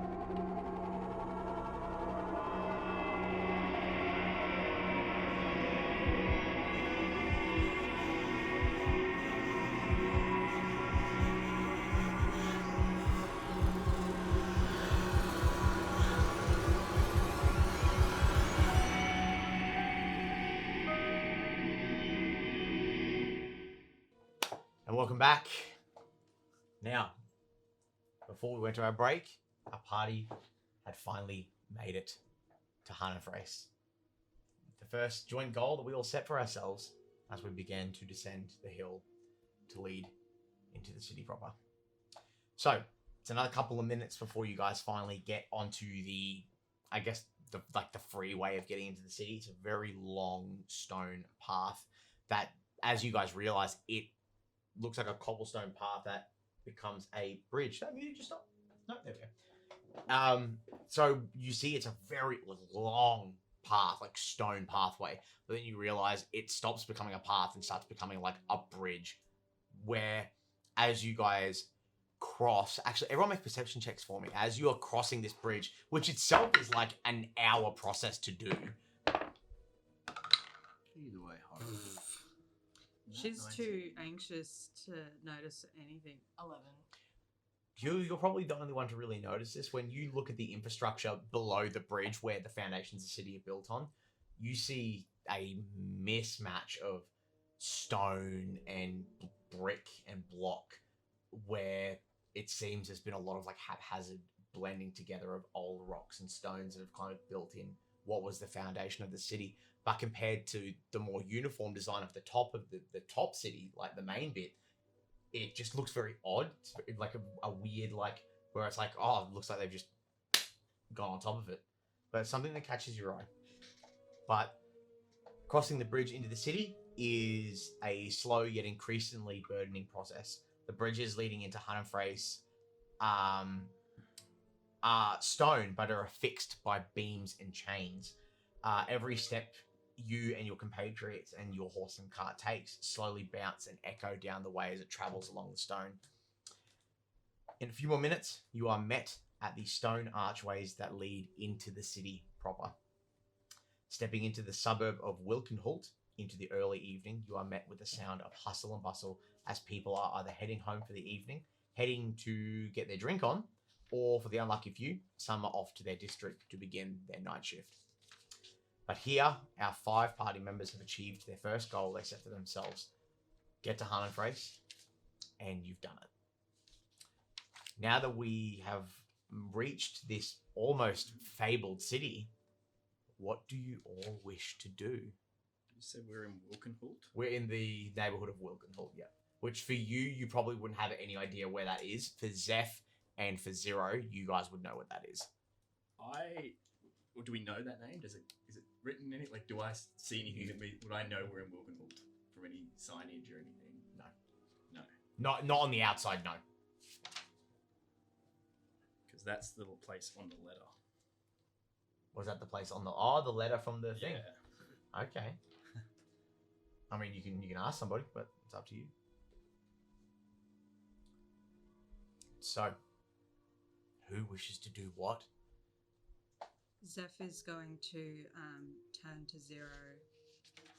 Is there anything that you want to do first before we go and see your friend? We should touch base with Goss first, before we do anything else. When crossing the bridge, she would have pulled her hood up and tried to pull it forward and keep her face For sure. sort of obstructed as much as she can. We need to,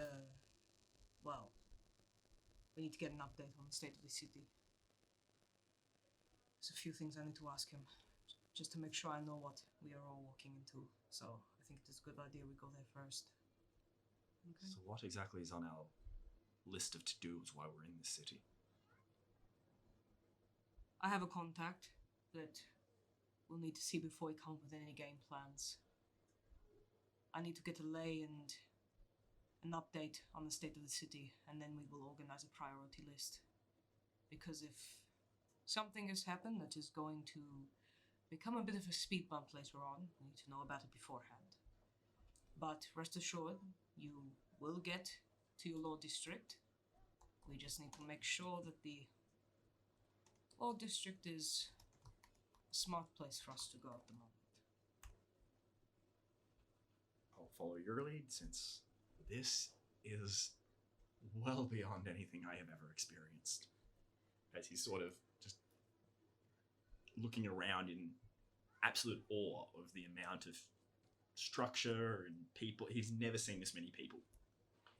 If you want to make a note of it on that little map you have, we are in Wilkenholt at the moment. Let's see if I recall that that's the letter. Nope. You do not at all. Not until he checks it later and he realizes that we've come and gone. So one thing he will take out a little thing now and start like sketching up his own small version of a map of the city. So one thing for you three specifically that have come through now, you're looking at, this place is huge. It is huge. But one thing that also definitely stands out is, for a city that gets talked about how it's this insane achievement of construction and architecture and magic, it's really dull and it's really dirty and really ominous. No florists around. Yeah. No flower peddlers here, There's buddy. a business you can break into here. That's what he's realizing. He's like, So Hugo probably stands out quite a lot then. Pretty You're covered Um, in colourful flowers. yeah, True, he's down here. Though. You're a very. It's Hang a very on. stark contrast. It's a very stark contrast to the rest of the people here. But like immediately, like just passively looking at everyone going past, people here are not miserable. They're not like down on their fucking luck and feel bad. It's just it's just very heavy. It's on their the rest. reality. Yeah, it's reality. It's very. I feel like the stark contrast from where you came from to where you are now, you start to realize how different the contrast is between all these like different groups of people and all this sort of stuff here. Sorry, give me a moment. Oh my goodness, someone just rang my doorbell. While you're doing that, as the party's starting to move through, Zeph is going to put their hood up, and the only thing everyone notices at first is their hands change to a normal skin color. Oh, what's that look like? What's the skin? What's the shifting on Zeph's body look like? From where they're, you can actually see their skin pretty much with the gloves that they have on. They're kind of like finger gloves, so you don't really see much of it since they're pretty much head to toe in clothing, and you can't see really their face just yet from the shadow of their hood. But from their fingers, you just see this like slow change of color from the pale, almost white grey to this like lively sort of olive skin tone. Okay. Oh, also, as we start to go in, Zero's going to turn to Daria. I would totally recommend finding a stable or something to fuck your horse off to. We don't want to draw attention. We need to find somewhere to put the horse and cart. We need to travel on foot, blend in with the crowd. It is best. Blend in. Okay. I'm still tossing up whether or not I go to the barracks or whatever it is and report for duty and let them know. The military officers, yep. Yeah. So, are you all here? Yeah. Everyone's here at this moment. Okay. You guys are kind of huddled. So it's with the way the city is built, it's the gates are huge, right? The stone archways leading into the city are gigantic. It's insanely large. There's no doors. It's just an open way in and an open way out. What you immediately see, though, is the path that you've come in on, which comes off the bridge, immediately diverts, and one becomes a normal path where there's people on foot, and you see one descend lower, and that's where you see people with carts and stuff are. So they're able to get their carts in and out through the gates, but everything that's too wide is put onto what may look like a lower path. And you can see there's like some staircases where people can get up and out and go across, and there's bridges and stuff. But this is the transport in the city is very particular, where it's like if you've got a horse and cart, you've got to go this way, and there's not a lot of other ways you can go around that when you start. So getting rid of the horse might be a good idea, but obviously if you want to keep it for other uses, it then becomes a problem of, well, where do I leave it? Where do I put it? Blah, blah, blah, all that sort of stuff. So very real possibility, but just a lot of information to figure out what you want to do. Well, that's what I'm going to ask you, Ron. Whether I take the horse and the cart and try and risk it and go to like the barracks. Was it the barracks? The town? You could say barracks, yeah. Yeah. You're looking for particular people. I believe they were called the military control officers, if I remember what I had written down originally. But yeah, so I can drop the cart off there and ask some questions about what's going on, or there's three options actually. Yeah, military control officers. I can find a tavern or stable to put the horsey in, or we can sell the horse and the cart and go from there. Suggestions. Go, friends. Is Daria sort of like laying out? I'm not doing the accent right now, but I'm No, that's all good. Yeah, I'm laying it out for you guys that those are the three options. I go report for duty, say what the fuck's going on, tell them about the deaths, hopefully find a place for my horse, sell the horse, or try and find a stable or something like that, and we do it like that and keep it for future use. It's up to you guys. If you're going to the military, I wasn't here. Okay. They were not here. Okay. Do we pick up that you are unsure whether you want to report back to the military or not? Like, is this something you've talked about, or Roll. so? Yeah, it's like insight Roll. rather than just like you haven't said anything. Persuasion or deception. So if you're choosing to cover Oh, I'm not. I'm 14. confused. You're not I'm masking on, at all. no, I'm Yeah. on the fence. Like I'm literally asking for advice because I don't know. 14. 14? Yeah, because I don't know what's going to happen if I take it to the military place. There's a very good chance that my horse and cart get requisitioned. I get told to go fuck off somewhere else, and then you guys lose your tank. So, what do we do? I prefer you didn't go to the military full stop. Ah, okay. If we need that information to make its way back to the military, we still have this letter to give to a family member Okay. of a missing soldier. I'm sure she would be able to inform the military of a group of dead soldiers. This could be, should you want it, an opportunity to have them believe that you died also, and Huh. be able to Fake my own move death. away from the military. Interesting. And in relation to selling the horse, I don't think that's a fantastic idea either. However, I also don't think it's a good idea to leave your horse in a random stable tavern without taking off any iconography. I think that's the right word. Iconography, yep. Symbols, yep. Do we have symbols on my horse? Your horse is Fucking not. flowers. To you. There's nothing as far as just a identifying. horse. There's nothing as far as identifying that you're in the army. Now, luckily for you, you also wear your own armor that was gifted to you, so you're not wearing any iconography. However, a horse with a cart, where the horse also has a plate mail helmet and some shoulder pads and a saddle, might draw a bit of attention. So taking off any of that, hiding it within the cart itself to not draw any attention if you aren't going to the military might be a wise idea, but keeping the horse in case of, oh fuck, shit's hit the fan, it's time to go. Well, there's only one horse, and that's mine. So if shit hits the fan, you guys are running. Sorry. There's No. still a cart. That's a good point. So no one really helped. I'm still on the fence about what I do. Poor Daria suffering yourself. existential dread. Make a Like- decision. By all means, if you want to cash up, you could sell the horse, but if there's somewhere you can stable it for a couple of days while we sort things out. I think I'm going to try and find a stable, like a temporary thing while he thinks about everything that's going on. Because I pretty much got told that I could fake my own death right now and change my entire life. So that's a lot to take in. So I'm going to try and find a stable or something like that. Just a temporary type thing. Secure. Okay. Holding. So you're my inside the entrance of pony. the city, so you're a bit closer than what you think. Is anyone going to go with him in the I will. meantime? Okay. So Hugel and Daria, you guys are going to go off and take care of a stable. What about our trouble trio over here? What's the game? Zero's following the plan of going straight to Gulfstream. Zeph, you're going with Yep. Voyage. What are you doing? Blindly following. Which one? Which group? These two. Okay. So Before we split, how do we find you? Yeah.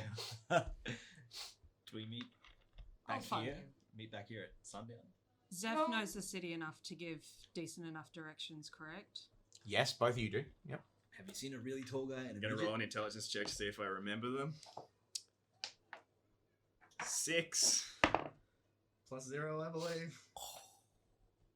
Daria's sense of direction is shocking. Yeah, plus 0. So, says. Yeah, we are going off on adventures. I was going to suggest that the only place that Zeph knows that is somewhat safe, although they might be intimidated by their family, is their family home, and they can Reconvene. reconvene Before there. we all go splitting off, can we see anywhere obvious that there would be a stable near the front entrance? Not immediately, but you feel like it wouldn't be a far walk to figure it out. Maybe a couple of minutes. You just had to ask some questions, get around. I was going to say, can we just ask someone? If you want to do it now before the group dissipates, I'm more than happy for you to do it now. So roll a Might be no need to split the party. Yeah, we could all just go in the same general direction. roll perception. Would we just know somewhere off the top of our heads? Actually, that's a very good question. 16. Well, you guys don't really do a lot with horses. Yeah, fuck it, sure. I'll say you basically drag them along, and it's maybe about 7-ish minutes around the edge, where obviously there's still some like homes and stuff, and eventually you find it's the weird. It's what's like at horse racing tracks where they've got all the stables, but they're long, so that instead of being a big building, they're singular rooms next to each other. That's what it's designed like. So it's a small shack, like hut thing, with about 9 empty like rooms with like big sliding wooden doors, and you find it's a like large British orcish gentleman. And as you basically walk up with British or Wait, British? bro, I was like, did he just say British. British orcish gentleman? I was like, what? Hello, what's going on here? Hello, governor. And you guys walk up with a horse. And he goes, "What can I do for your friends?" Your horse. I know, and I just was like, nah. Sorry. I would like to store my horse. Yes, we can do that. How long? How long? How long? He's like, I think we'll be here for a few days. As long as you want to put up with it. If we're up to oh be wait, out we're and all selling still it. there. I can ask you how long. 3 days. I'm not fucking going anywhere anytime soon. Okay, 3 days. 5 copper. Huh? Yet. Persuasion. Incorrect. You might be tall, but you're not that handsome. He goes. 19. So what was how long did we say roughly? That you guys 3 days. 3 days. 3 days. 1 gold a day. That covers all the food. My boy. You understand? Gold? One gold per day. Can we barter on this? No. We cannot. I Okay. have a business to run, but that covers looking after them, cleaning the room, and feeding them. Zeth's just gonna welcome to the city. I don't like city. Okay. Sell your horse, sell your car. How much for the horse and cart?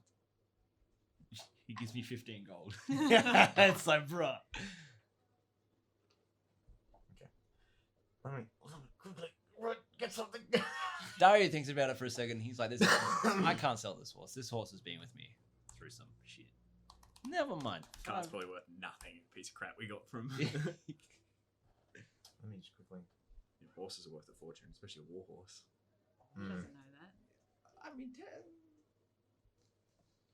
I don't know. Would I? I'm just looking for. You There it probably is. would. Yeah. If it's your. It's my soldier's horse. It was given to me by. You'd probably be able to tell just from looking at the horse that it's got a certain history to it because it'd be built quite differently to just a sort of beast of labor. Well, you're horse, that's correct. very But different. I'm struggling because I didn't think that you guys were just gonna fucking sell the horse Don't know if you right ever off the seen bat. one of Just an inquiry. Just asking, friend. No pressure. Just a little You market give fly good deal. shopping. Why it only gives me? You know what? I'm just gonna wing it out my ass end. I'm gonna roll. He rolled really high on his like inciting stuff. You find he looks over and you find like this big orc dude. He's really gentle with a horse. You find like this guy like really has an affinity for his animals, and you find he's looking over and he's got his sleeves rolled up and he's like takes his leather gloves off and his big tusks sticking out. And he looks over and he goes, Don't forget the armor. "You selling with the armor or without it?" What use do you have for horse armor if you don't have a I'm a horse? big guy, you know. You sell Horse with. legs. Okay, with the armor. With the armor, I'll give you 300 gold pieces with the cart included. I can make use of this. Now Daria has a decision of, yes, I sell the horse and say goodbye to my old life, or I keep the horse because I'm sentimentally attached to this thing. Wow, this dude's really struggling with a crisis here. Bro, Why you should don't see you me just, play games. Why don't you house it for a couple of days and we can always come back and make the sale? So what we came here to do in the first place? Sure. Or you could do. Stop it, Or you you could leave it in fucking fate. Roll a evil d20. If you get above 10, you keep it. If you get below, you Oh, sell. I keep it. Oh, There you go. I rolled an 11. The- Okay, 15 gold, 3 days. Wait, right? Three. 3 gold. Oh, Three. I'm One so gold. glad you guys are here. Whoa! Because I just tripped myself You up just so goes to handle much. like 15 gold, and like the rest of the party's like, oh, hey! Oh, I'm sure I can make an exception. 3 gold. Okay. Good deal. Shaky shake. Bye-bye. We didn't wait. We didn't make it. Oh yeah, we did make a deal. Yeah. I just didn't So sell my horse. mark 3 gold off, and your horse will be catered for 3 days. Do I even have 3 gold? You should, as part of your original pack. I'm a soldier, bro. You should, but you can work that out as you go. Yeah, you guys are all good. Oh, Divide, let's go. But now you guys are free to move. Adventure. I'm assuming that you two are going to take the lead. Going straight to Gosser. Okay. So, let me just double check my notes here. Alright, we've got to No, make sure not there. Don't forget my horse. You Oh, saw shit. that. I made a note. I'm trying to remember where he would be. It's been He's definitely not where you are. What day of the week are we on? That's a good question. Bro, it's Sunday. What day of the week were we on when we last episode? I believe we were. My goodness gracious, I am so switched on. Weren't we on the like Donnersvin one? Donovan was day Yeah. 3, then we've had 4, Okay. We're on our 5, 5th day, are we? 6, 7, 8 days Uh, since then. Oh, you'd be on you would be at the end if you, you're on the 6th day. So Freestash would have been the 5th day. The 6th day is Sinnerstag. Huh.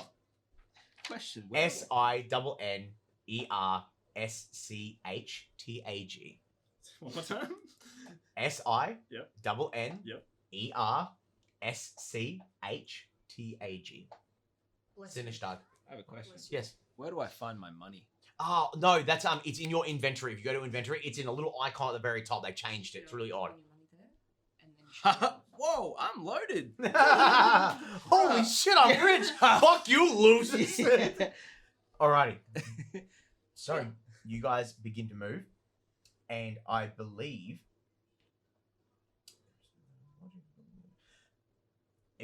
because I remember writing this after we had Gosrick as a character, so I believe we're gonna go.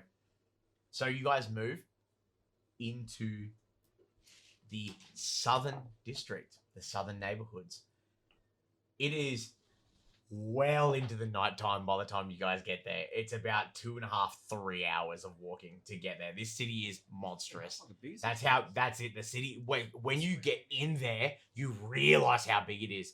But you Daria Voyage and Hugo specifically, you watch with how much ease and precision Zeph and Zero are able to just duck through the city. At one point, you almost think you lose them, and you guys turn around to realize that they're not behind you, and they've accidentally broke off to another area. So you have to reach and grab everyone and pull them in, the crisscrossing of people. Thankfully, towards the 3rd hour, it's died down a lot, and there's just a lot of stragglers, drunkards, and people that are coming back from night shift and all that sort of stuff. We're sticking to the back streets as well. Sticking to the back streets as well. You specifically, and I guess you as well, make perception checks for me. On my good days. It's nighttime now. You guys arrived at the city in the afternoon, into the late evening. She be late. 19. 19. 13. You guys are pretty confident that no one has seen you. With the ability, with Duncan and with your compatriots specifically, Walking Fridge, Little Flower Dude, Green Boy, you guys are basically just we're going to go this way, we're going to go this way. You're basically trying to guide everyone through. And eventually, you get into Miros. Moroz. I will send this document to you two again to make sure that you've got it. But this is the southern side residential sector in the southern district. And Zero, this is where you kind of have to take the lead a little bit more. So you're stepping forward a little bit more to the group than you want to, but you kind of have to. And eventually you happen upon that apartment complex, the original one that he was in. So, Zev, this is new to you because you know of Goss, but you've never seen him. You don't know where he lives, but Zero, you've been here many times. Large, big stone structure with the doors at the front. And it's kind of like one of those apartment complexes where it's a large-scale building, rectangle, some ornate-ish designs. But as you walk in, it's basically like a giant foyer. So everyone who's standing on their balconies of their front door can look down and see you, but their rooms go outwards towards the outer edge of the building, if that makes sense. And you have to go up 3 levels. Eventually, you lead the guys through, and you find yourself at Gosrick's door.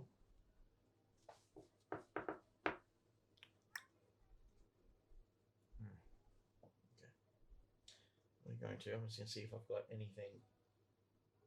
I don't have anything for this one specifically, so that's okay. We'll just go to music and turn the evenings down. There we go. No, let's go. Are we meeting the king? Jeez. Yeah, no, the music's real. Goss is the king. He's the He goat bro. is such a king. Oh my god, you cut it out right. He is a bit of a king, isn't he? There we go. It's That's like a bit better. a bard, but not like a enemy dragon. So, the Big knock on the mistake door. here. The knock on the door almost solidifies an unbreakable tension in the air as 3 of our 5 here are about to cross paths with someone that they have not met.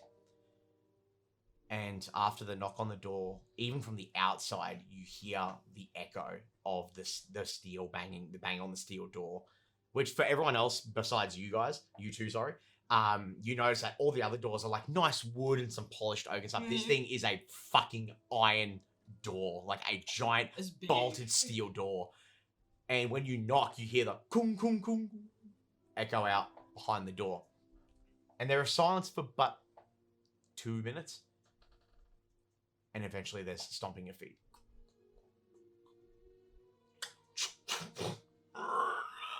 As the large door opens, a ripped as sin, barrel-chested brass dragonborn stands in the doorway, looking down, and immediately his eyes do the reactionary response where he looks to the people he doesn't know, and you watch as the slits in his eyes get really pinpoint sharp into that reaction of like, fuck, there's people here.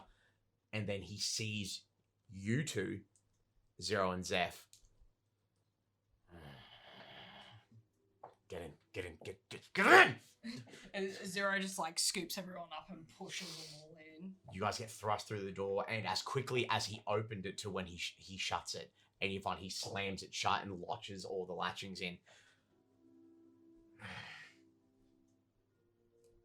I owe you money. And walks in, and you guys are met with this. The inside of this, the demeanor for the gentleman which you speak to how his apartment is laid out is very different. It is all nice, white, polished marble. Very clean, very simple though. He has a hearth against the wall, a couple of sitting chairs. There's obviously a small kitchenette area, and then a door which leads off to private quarters. The fire is burning, but you find as you guys walk in, he looks to you, Zero goes, just let them sit where they want to go. I'll be back. And you find he ducks into the back door and ruffles around for a minute or two while you guys do what you're doing. Never mind. I don't notice anything. Though he just stands in the corner. You're like, damn, this place looks tight. Reminds me of home. Zeph will lean against the wall near where he exited to go to the back room. So I'll say, so here's like the living room, and the back room's about 15 feet the opposite direction. So you're basically waiting right next to the door. Well, not where- right next to it. Say you're kind of like near the kitchenette, like leaning on the counter, because it's like a counter kind of thing going on. We can do that. What about everybody else? Feel free to take a seat by the fire if you want. It might be a hot minute. There's some business that needs to be conducted. Yeah, I'm by the door. The door we came in. Oh, the front door. Yeah, fair enough. Soldier stuff. Yeah, so you kind of just like posture up, sword like on your Just back there, chilling, yeah. just hanging out. Hugo, what about He you? was probably poking around, just like he's never seen somewhere this fancy. Like this is, You need some flowers. he's Just yeah, like I imagine if it's all very much stone cut and everything, it doesn't look like there's a lot of like natural sort of feel to it. So he's probably a bit almost like it's just the opposite of anything he's ever experienced. fish out of water. Noting that you're having a look around, Zero will kind of like raise her eyebrows a bit and then saunter off to the kitchen and grab just like the closest thing that he'd have to like a vase or something like that, and then just like Well, a glass for him is huge, right? So that's true. She'd probably grab one of those, like a and, tall Steiner glass. yeah, Like, and pop it down on like a surface in like sort of the living area, and he'd probably enjoy some flowers. He's a bit of a sentimental soul deep down. Don't tell him I said that though. Big smirk across Hugo's face and go over and craft like a little bouquet of white lilies and orchids, like really to match all the white around the room. they all appear in due time, unless there was anything what was you gonna do? Sorry, no, just chill out. Much the same, like child in a hospital for the first time. Wow, this place white. is shiny. Like White the stone is the opposite of dirty garden. Well, that it's he like- is used to. it's not even white. It's like that insanely light polished tan Yeah. stone. So the hearth casting the flaming glow is this real sensual, like relaxing experience, which is really funny. It makes sense to you two why it's like that, but it's odd for the rest of you. But eventually he comes back and he looks towards you and just holds out a small bag and dumps it in. You can add 100 gold pieces to your pocket. And you find he looks over at Zero while you're just sitting on the chair and looks at you and just like bumps you on the shoulder. Good job, kid. Do I get paid for showing up?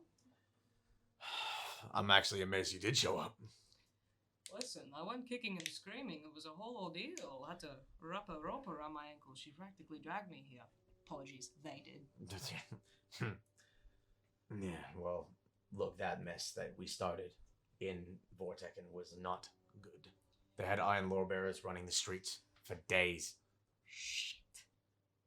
It's cleaned up a little bit now, thankfully. A lot of the junkies have moved on to greener pastures, but that particular block was segmented and covered. Has it dwindled back down to how it used to be, or is there still a bit higher activity of the bears running around? A little bit. There's maybe you'll find they're so slow, but it's recurring. Normally they'd be able to do like 1 or 2 blocks a night, but now it's just they're doing 1 block every few hours. Shit. Anything else that's popped up from you know who? Actually, there was something I wanted to talk to you about that. Not from her specifically, but I've heard some things.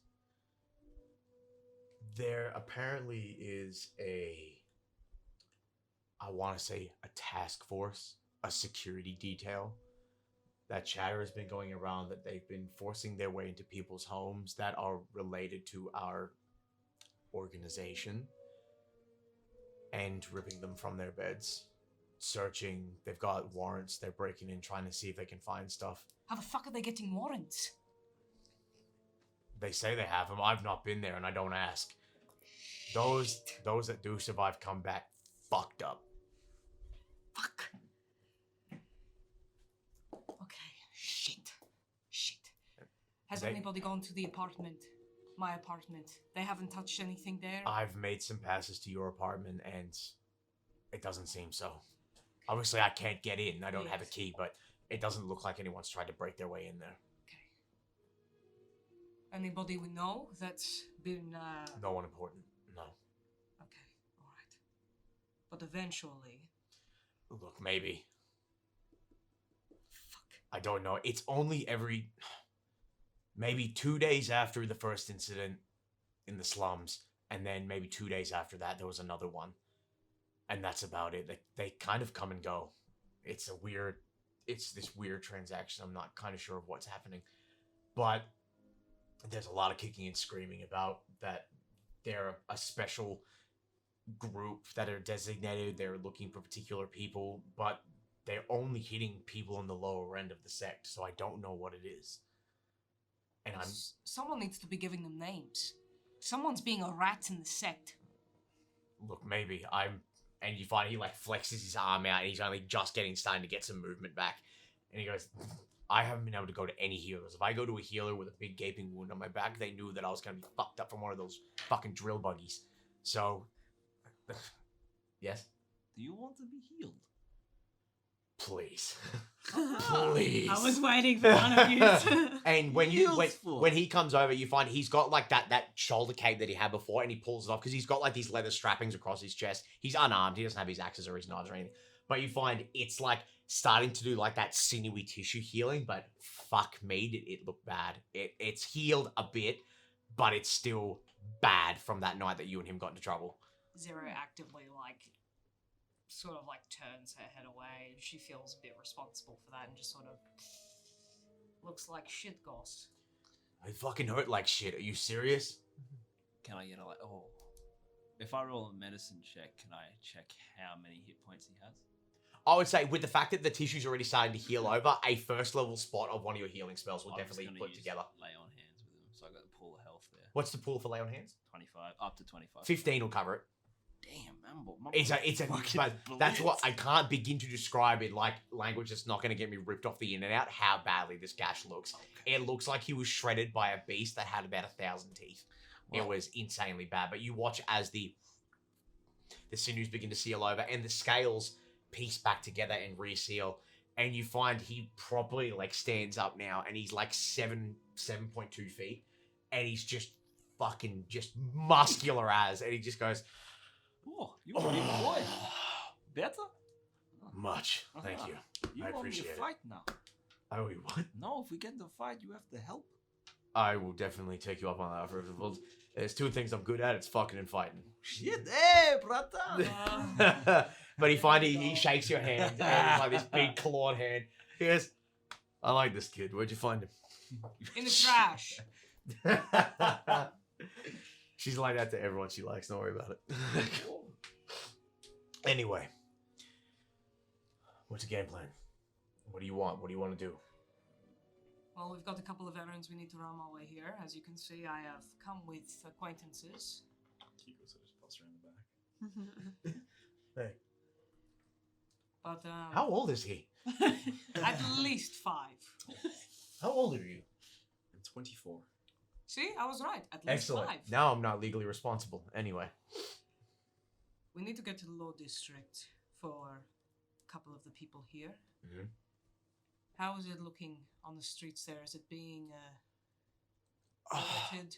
Look, there's a couple of just towns guard, but that's standard. It's schools. It's schools and universities. You know, it's all nerd stuff. They're gonna have people there in case the kids are gonna get hurt, and that's fine. I understand it, but I think if you're going in to just use a library and you keep a semi-low profile, you'll be okay. Okay, good. It's mainly around places where bad shit can happen to people that don't deserve it or people that do deserve it and they don't want the regular people to know about it.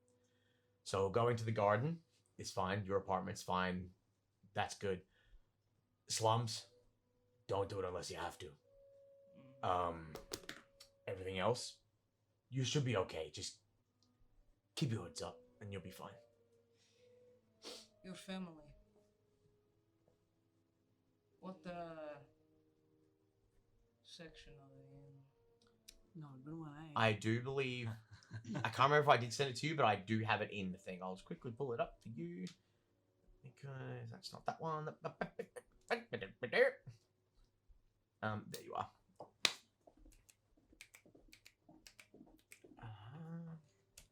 My God.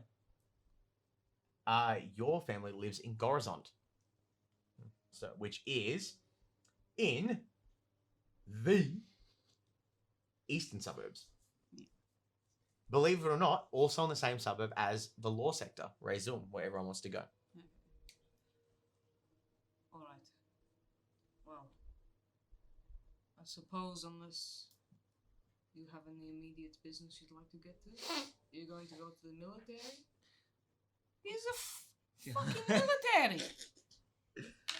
Hey, hello. Why did you bring him here? It's okay. I tell no secret. Very You want to hold? No, I'll tell you in half from your fucking asshole up. Why'd you bring him here?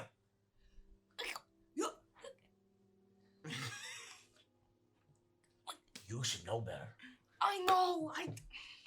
So You're not going to go to the military, are you? I don't know. Question. These people that have been going through the city, I've stopped the accent, sorry. They're not soldiers or anything like that, are they? Or are they just like hide? The people that they were talking about. That's the thing. He said it was some sort of task force, and that's secondhand knowledge that he's getting. He doesn't know because there's been 2 home invasions by these people already, and he has nothing else. But that is all information that everyone's heard, so you can take as many notes about that as you feel free. But it's concerning, to say the least. I'm gonna stay on the fence for now with the whole dropping out of the military thing because I feel like it may come in useful eventually if it is the military involved in this little thingy. So You can be a mole. It'll be fine. be snitch. Yeah, Not for us, though, right? snitch like. Not for us though. Oh, right? yeah, nah, yeah, no, us, no. So it's okay. We're good. We're cool. We're groovy.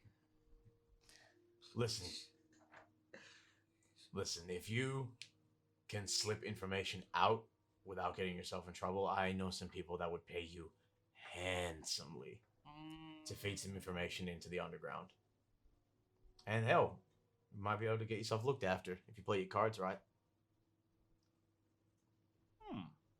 Just think about it. It's not a bad thing. It's a smart thing. Investment. We're You investors. sound like a mobster. Basically is. Are you not getting the signals that are being put out here? I was like, stranger danger's going off right now. Eyebrows are disappearing to the top of my head. Oh, I think about it. But, okay. I do them all. Excellent. If you fuck me over, I will rip your beating heart from your chest. Okay. I'm not part of this contract. We see. The fate of I what want- you do is in his hands. Yeah, I want nothing to do with you and your contract. Huge big knuckles, just like. Oh, him, me, by extension. You could call us co-workers. Whoa, you should see my co-workers. You're crazy. What is this organization of yours that you just mentioned? You We all all just seem sound like. That was not in the trade, didn't you? Oh, is that the time? Well. Oh, look, you. Oh, I left something on the slow cooker. Roll persuasion or deception. natural 4. Ooh, whoa, that was So, what is the intent on your face as you ask it? Good save. As you ask the question. My Just goodness. curiosity. He's like, Hugo has no idea how the city's run, the groups, anything. He's sort of just like, you mentioned, like, just before, like, you mentioned your organization was being attacked. Like, he, as far as he's concerned, they're like a legitimate business organization. He's not the smartest character. That's what they'd like you to think. Yeah. Same boat. Voyage is also like, well, yeah, I'd kind of also like to know, does that count as a help action? I'd say roll your own, because my Yeah. things aren't great. Yeah. Yeah, neither are mine. That's why I'm offering. You don't know, If the you- dice may smile upon you. I was gonna say, if you want to try, you definitely pass the point of being able to help Hugo. But if you ask and see what happens, So Hang on. the cocked eyebrow of concern. Hugo just gets what, like a null response. 11, 18. 18. And so you're asking that question at 18. He's because of your chipper demeanor, it's kind of he's unsure about what you're coming across at. It's like, man, this bright green kid is fucking psycho. But he looks to you two specifically and goes, well, look, you've spent the last couple of days with them. I don't know them from anything else. You want me to tell them, I'll tell them so they understand, because it seems to me like they have some sort of idea about the trouble that's happening. If you don't, I won't tell them. How hidden do you want your dirty laundry? What It's dirty for a reason. Go on. Okay. Walks into the kitchen. He walks into the kitchen, and you find he just gets a bottle of like rum, and he sits down, pops the cork. Okay, puts it in the table. That's free for anyone who wants it. Us three find Not ourselves in a organization called the Sunken Sect. That doesn't We- sound very nice. It's probably the furthest thing from nice. We get our hands dirty with stuff that the city doesn't like, nor do they want to touch. Someone goes missing, and they go to the cops, and no one tells them. They come to us with money. We open up a contract, we can send people out. Someone needs to be killed. They come to us, and we do it. We have rules. We have standards about things we do. No elderly, unless they're absolute dillweeds. No children, unless children are dillweeds. And that was a joke. Jesus Christ. Darius like, bro. God be They're sitting damned. there like, it's not a joke for some of us. How much of that do you want to share, sweetheart? Y'all are fucking crazy. Yeah. Careful. Okay. Fair play. Now, I myself, I work with the sect a lot, but I am a bit like what Zero is, and a bit like what Zephyros is as well, as of more recently. Those in the native tongue call us Kopfjägers. Those in common call us headhunters. We're paid to find people, and if we're paid more, we're paid to kill people. Now, what a lot of people don't like to explain is that we will sometimes also be hired by the city, on the down low, if they want us to kill other headhunters. It's not uncommon, but it is what it is, and we do what we have to. The Sunken Sect itself also deals with everything else that you would find with organized crime. We work with assassinations, murders, disposal, extortion, racketeering, kidnapping. I myself have had to cut many people in half. It does not bother me. I'm used to it. Even though we had a code of honor, we still do what we have to do to survive. Isn't that right? Are there other organizations like yours in this city? No. Anyone who's ever tried to start a rival organization has been crushed quite quickly. Which is why this security detail home invasion issue is becoming so much of a problem. Because they are rated 2 people that are known to frequent our organization. Lesser to the level, but one of us nonetheless. And they seem to have no compunction about making a song and dance about it, which leaves me concerned. The fact that apparently they have the ability to get paperwork to allow them to do this has me concerned. And you and I both know that being concerned is not good. No. We are normally the least concerned. Have you spoken to the kids at all? Not recently. I need to check in with the youngest. Need to I make sure. would be checking in on them quickly, just in case. Well, can't check in on the middle one, can I? Can't check in on the oldest one either. Well, look, between you and me, he's safest in that office, okay? Believe me, that's the safest he can be. I really hope so. As far as... I would try very hard, very quickly. Because I feel like this is about to get a whole lot worse before it gets better. Do any... I kind of know about you, but do any of you have any contacts in the city that you're here for, or are you just here at your own volition? I have never been to a place this large in my entire life. That might prove well for you. Okay. I need to report in. I can understand that. I would really rather you didn't. I mean, after what I just heard, me too. I didn't hear anything. That's what we like to hear. Look, it becomes a... It stops being a concern of them hunting down organized crime to them hunting down particular people in organized crime. When I haven't put any feelers out myself regarding guards on the payroll about this security detail, but I'm unsure, and that has me worried. So whatever you all plan to do in the city, do it as slowly and quietly as you can. I will also keep my ear to the ground, and if I find anything, I will come by. Okay. Do you intend to go back home?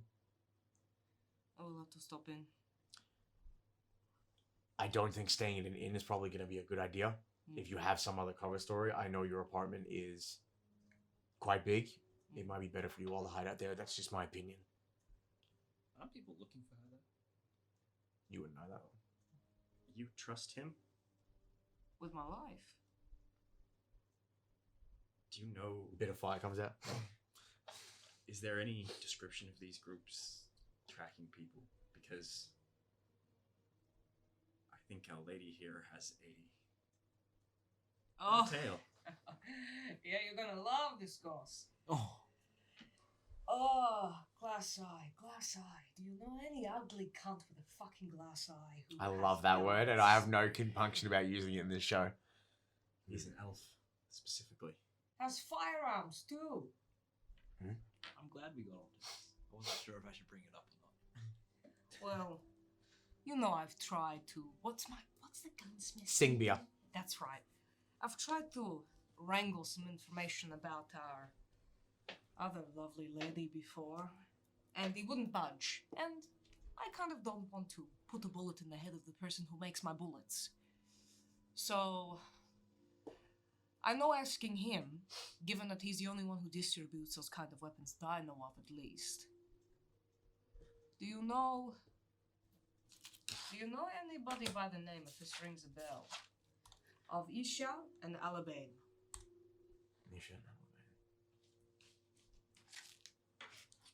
Yeah, I know them. They ranking? They in sect? Yeah, they're lower end though. Isha's no older than 21. Little blue tiefling. Or water genasi or something. All I know is she's blue. What was the other one? Alabane? Alabane. Yeah, that little fucking dweeb. Were they frequent? Do you know? Or at least who they work for? Watch his eyes go wide. Alabane. That little fucking scumbag hanging around with Tess. You're fucking shitting me! No, he was a little dweeb. He used to hang around all the time trying to get in and cause some trouble with her just because she was the new cool chick on the block. But I knew him. He did some other pissy little jobs a couple of months ago. That Isha, like, I know her. She's only really young, but Alabane, I know him enough. Why? What happened? So your organization targets your own organization. Oh fuck yeah, that's where you make the most gold. That's what I was gonna ask. They're going right for one headhunter. Queen. They're going wait for one headhunter to kill another headhunter. It's about 10,000 gold pieces at least. It happens. We get paid a lot of money to kill our own kind. Money talks. And bullshit walks. What a world you live in. Right? I thought it was like the soldiers and stuff that was going after them in the town, not the organization itself. Oh, the soldiers will try to go after us, but who better to get a headhunter than another headhunter? Did you have any idea this could be a possibility? Huh. So all this time, eh? Look, I thought by leaving the city that bitch was gonna lose my trail. And you know what? To an extent, she did. Because they didn't find me, did they? No, but they found some others. Yeah, that's exactly what I was going to say. It They wasn't found me, others. that's all that matters. It sounds like to me that there's been some sort of interaction and crossing of two paths, but what I want to be known is it could also be that she didn't lose the trail, she just chose not to follow it. You didn't exactly make a quiet attempt.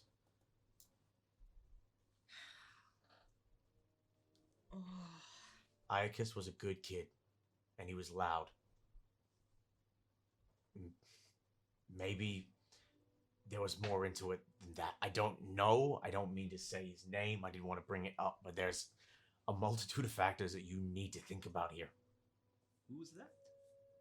Story time?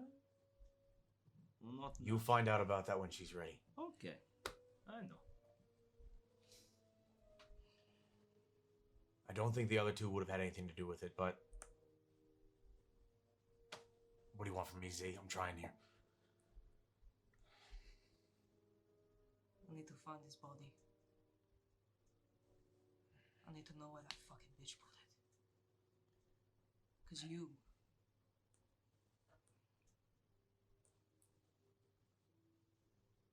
Oh, I'm not ready to think about that yet. Where the fuck would she have taken it?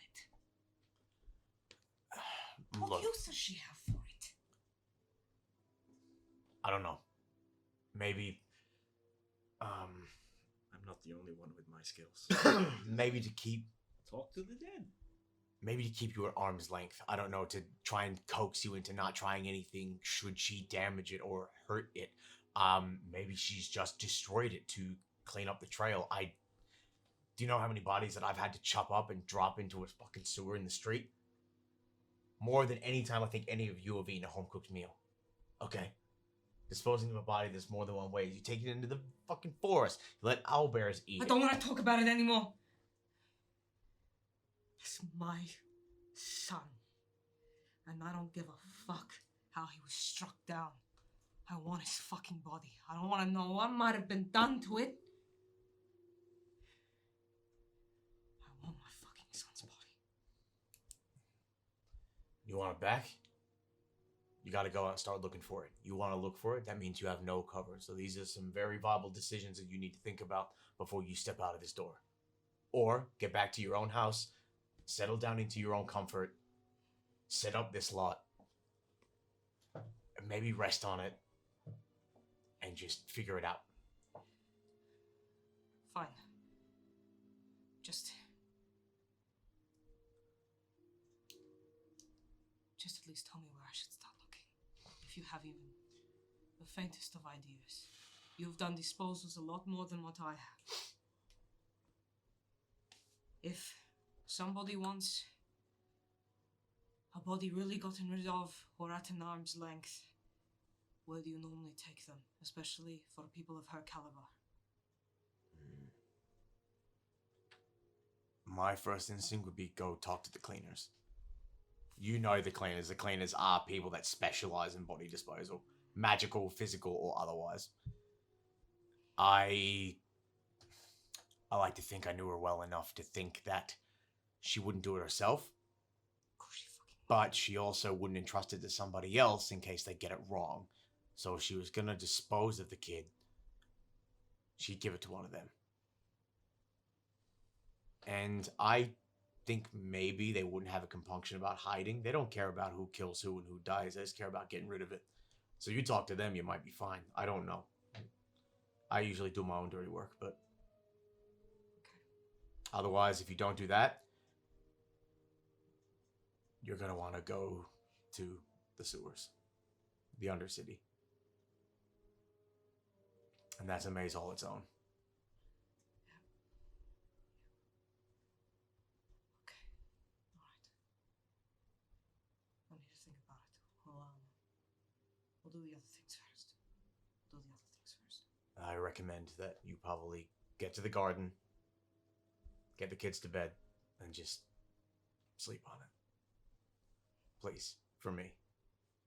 I normally don't get up past midday, but if you want, I'll get a couple hours sleep and I'll be over and we can talk about it together. It's up to you. But if they've got something they want to do first, it probably might not be a good idea if I come along, so I can come later. Yeah, come later. Okay. Please. Okay. Thank you. You're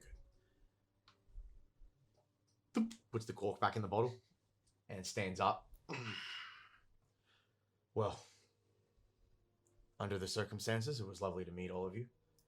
And I'm sure we'll be having much more interactions in the coming days. Look after this one, and she'll look after you. You have my word. Mm-hmm. Thanks for the flowers, by the way, whoever did that. He begins to walk over to the door. He walks over to the door, opens it up, and you guys are met with the brisk cold air of the evening. By this point, it's like midnight. Like, you guys have like been traveling for a bit. And as you all go to walk out, he quickly grabs you on the shoulder and pulls you in.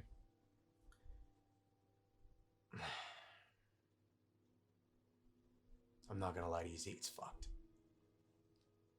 But we'll get through it.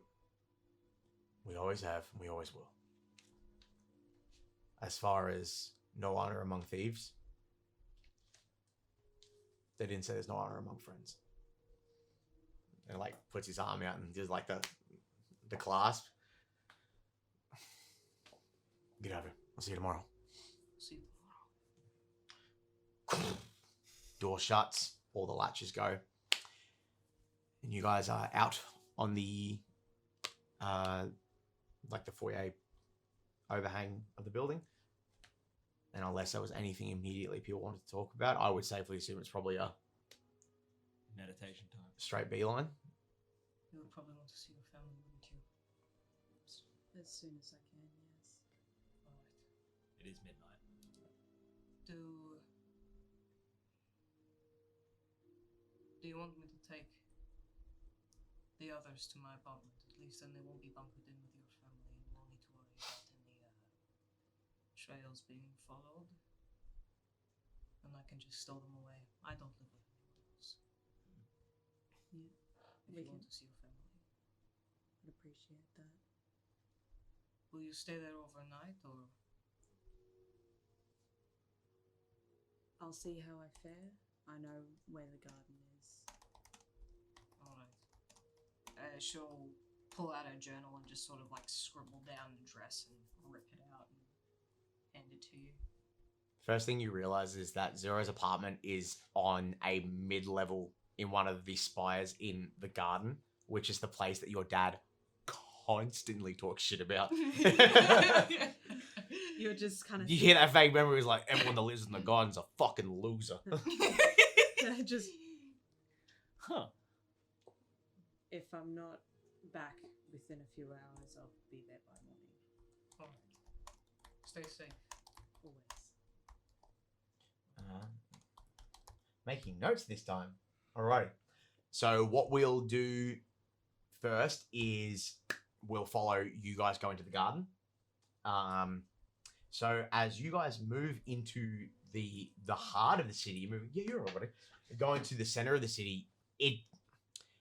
The city itself is a lot of the same thing. It's a lot of big buildings, big stone mixed with brass and steel. You see where some of the oxidized brass has gone green and they've kind of kept it, but like other bits are highlighted with like more like brass that's like not being damaged by the weather. So you find there's some weird aesthetic design choices that they like to keep for the symbolism of the city.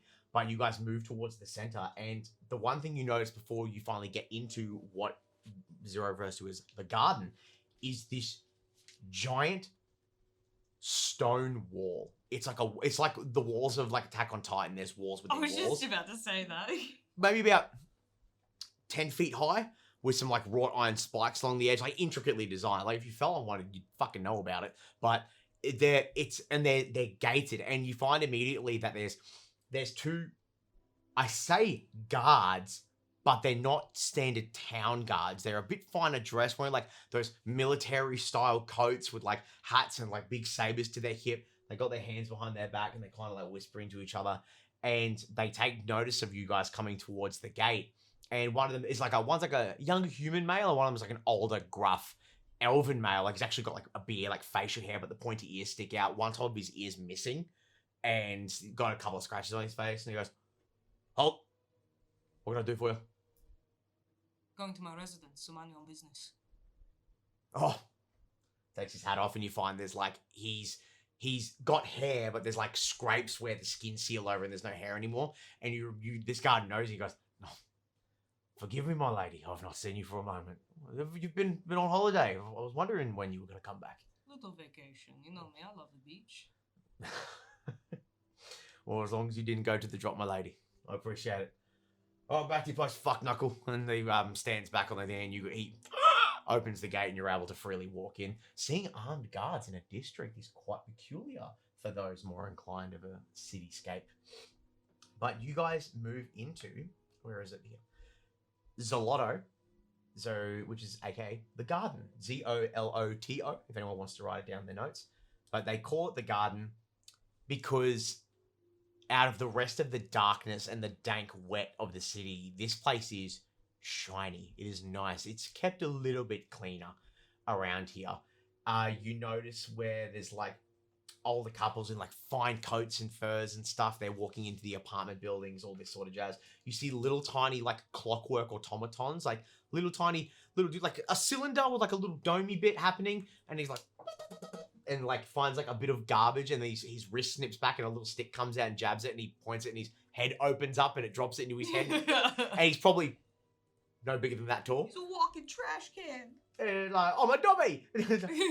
And he's like, and there's a couple of them like just spraying around, like little rubbish dudes cleaning inside of it. And the suburb itself is decent size, but it's not compared to the rest of the city. It's actually quite minuscule, preserved for only those that have the money. You find, but you guys go into the apartment building, and Zero, you're able to beeline straight in, and you guys watch as Zero draws a rune on a touchpad, and it lights up, and then the light rune sinks into this glass piece, and eventually 2 doors open up, and it's like this weird metallic cage box thing, and none of you have seen this. Like, you've definitely not seen it. You guys have definitely not seen it.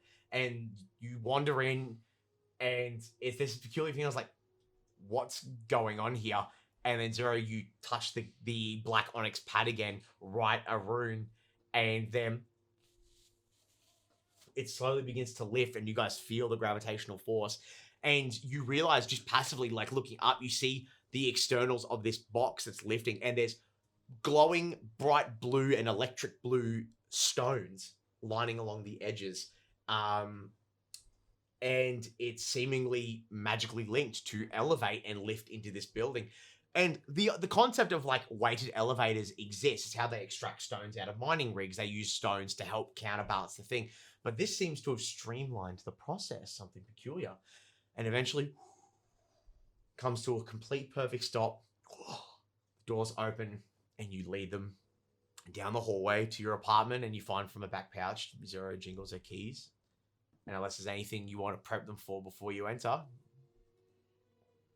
She kind of just like puts the key in, turns around, don't mind the cobwebs, and then pushes the door open.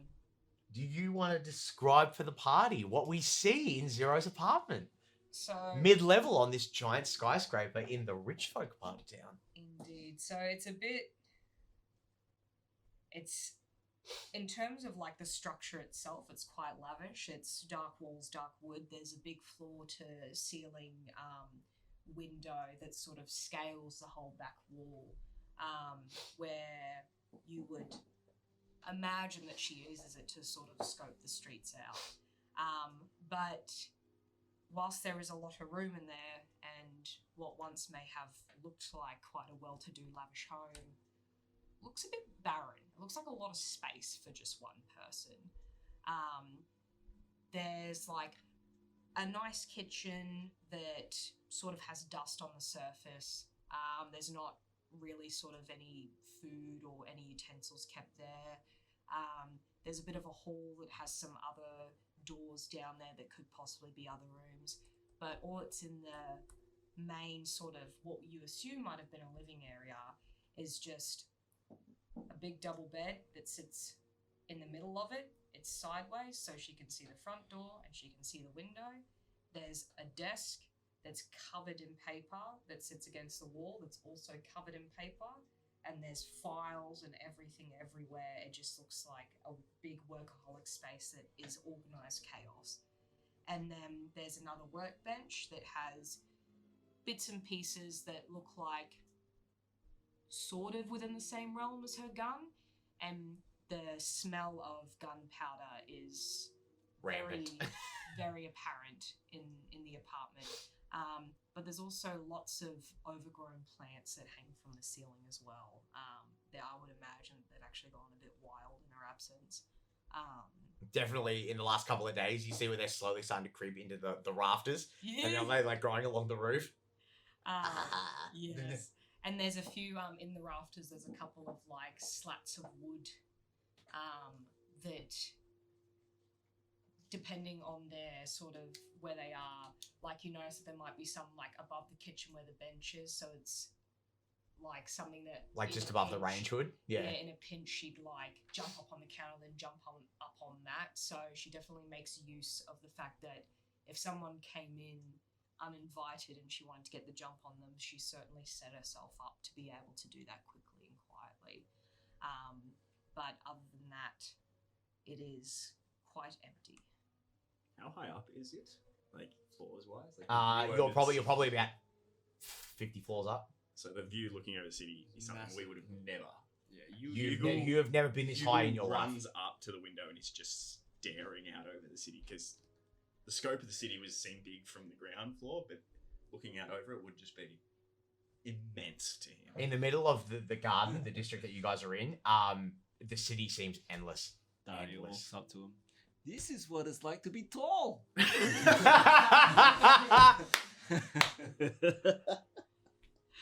Sorry. Well played, sir. I need to get a wish spell. I wish to be big. And after like a couple of minutes of just awe, he busts out his little map case and starts sketching out as much as he can, kind Like of the do, skyline, yeah. of the way, like almost trying to map the city out in his little books. Cool. Daria and Voyage, is there anything you want to ask or talk about before Zero? This is basically you're taking the scene on this one. You have invited them into your home. This is your party to roll, my friend. So this is where the magic happens, eh? Hey? Oh, I'm not magically inclined. I don't understand any of that shit. No. No kitchen? Only. No what? Kitchen. There's a kitchen. Oh, I there. don't cook. Oh. I haven't cooked for a while. Oh, nobody to cook for anymore. Ooh. Okay, how about Air that? gets heavy. How about that weather, hey? Nice view. Oof. How much this place cost you? You say nice weather, and as you look out, it's dreary as fuck. It's always Yeah, raining or you overcast definitely here. get some. Dario's like, hey, Hugo, I like your map. Change of subject. Help me. The vibe. This poor guy's just trying to be so nice. And Move your foot to your mouth. I got the riz, guys, I swear. this poor guy's Doesn't trying matter so how hard. charismatic you are to zero. 0 plus 0 is still fucking Zero. 0. Anywho. Worms. Continue. Dario just goes and sits down. He's like, yeah, good talk. Yeah, bye-bye. Yeah, I tried. Your turn. She seems sad. Ish. No shit, Sherlock. That's it. Read the room, Daria. Read the room. Of note, while they're like having like a bit of like a Zero They're all just kind like of, looking out the window and yeah. Yeah, Zero sort of has kind of like turned her body posture and is kind of watching like how almost excited Hugel is to be looking out the window, and there is a bit of like a sentimental but sad expression on her face as she watches him. The childlike glee that he has.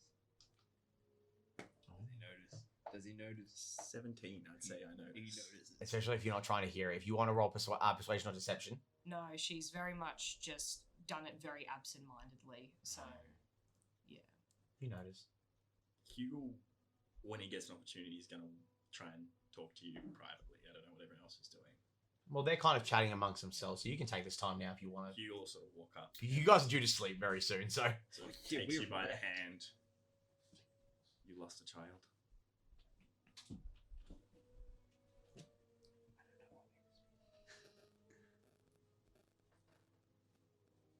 Lost is. Depends which one you're talking about. I did lose one. I don't know where she is. I will find her though. But the eldest. He met his fate. And fate was my hands. I relate to this more than you know. I had a daughter. I lost her too. I'm sorry, Hugo. I'd like to include you in my prayers. I know you don't believe in my gods, but they look out for those who've passed.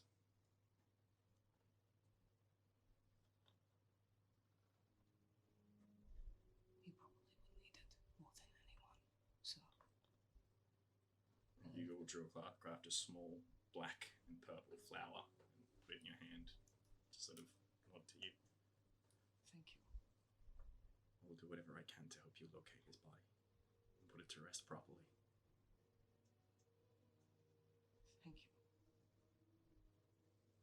I appreciate that. It's the minimum we can do for them. She looks very guilty. So does he.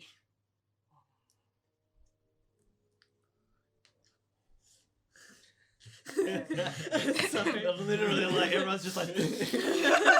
Let me just. Oh, I got a nat Juicy. 20 on an insight to sort of clock in on the guilt that he also has. Persuasion or deception, man, up to you. Unless you can opt to fail. Never! Nat 1. Oh, Oh, oh yeah, you can. another nat 1. I had to take the second roll. All right. Guys, Christ. It's meant to be. Guys, Christ has spoken. You definitely pick up that he feels incredibly guilty for the death of his child and circumstances around that. Like, he hasn't shown any emotion around other death situations. He's been very blasé about death to a point of sort of being like, why would you care about people who have died? And Nope. now he's like, It's I'm okay. sorry. now like there's a tear rolling down his cheek level, like he's hurting. This is like, you've not seen Hugo show any emotion, but that's done something to him.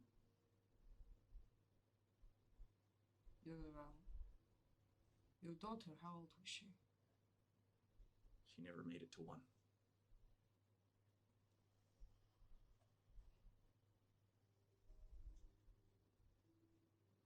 You look how I feel.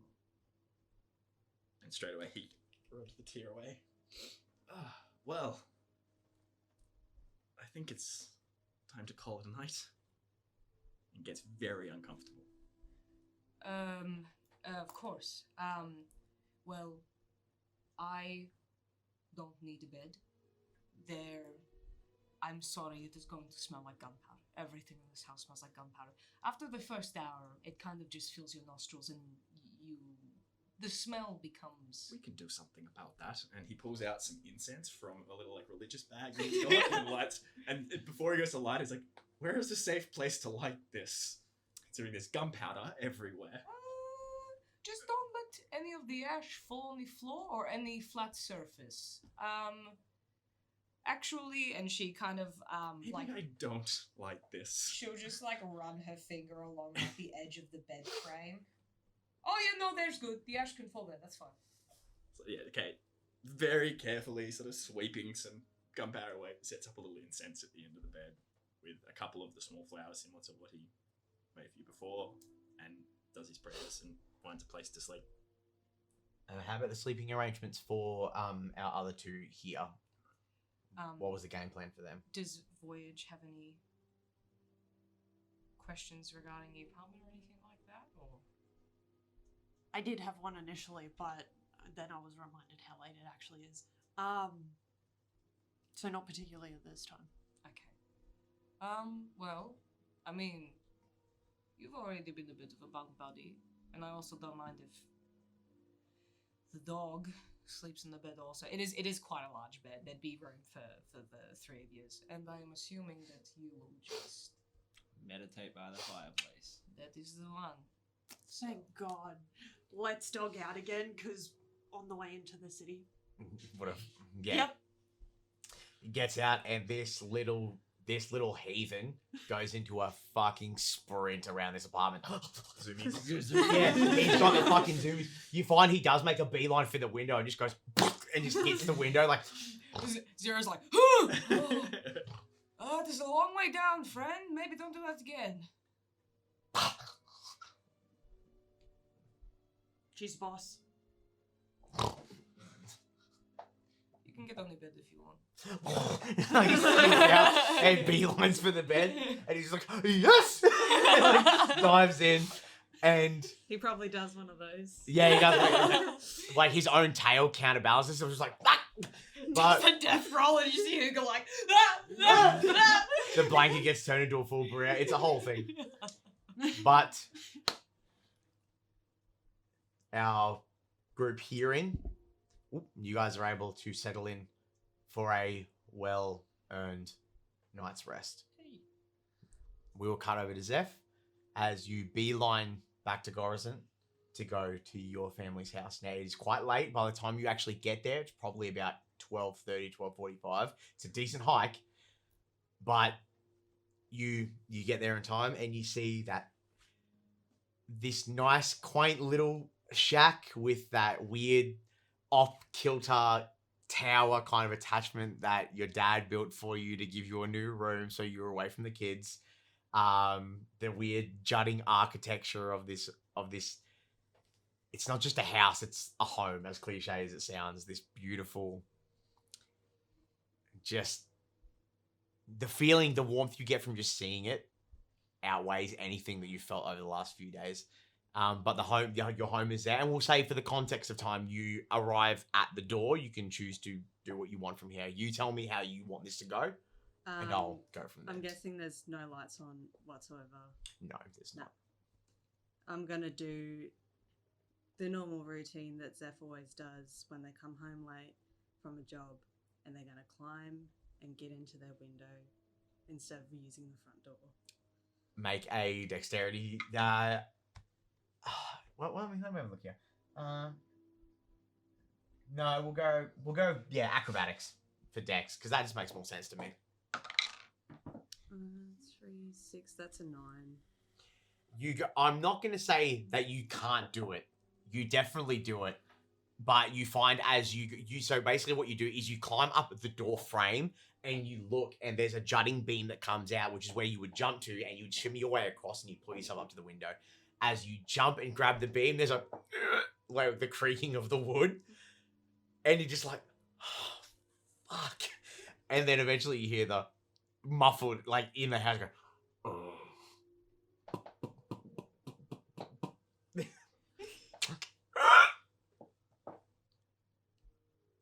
Zeph, just come in the fucking door, please.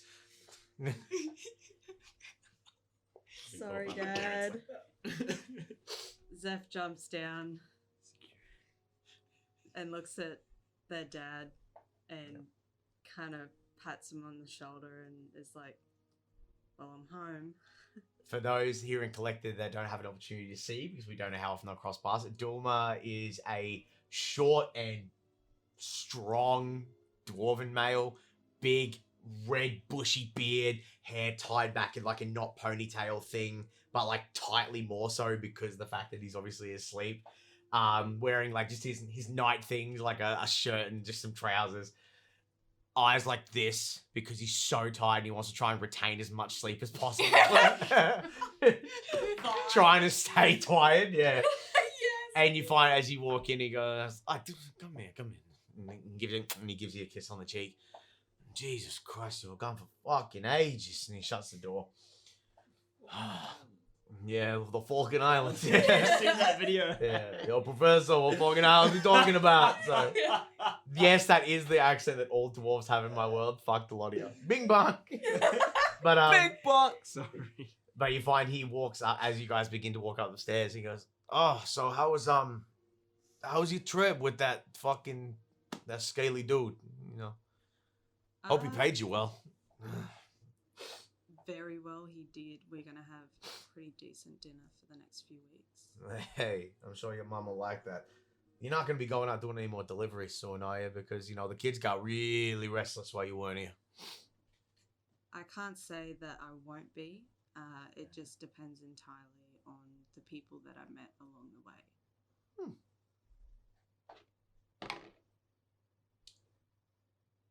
What kind of emotion are you conveying on your face when you say that? I'm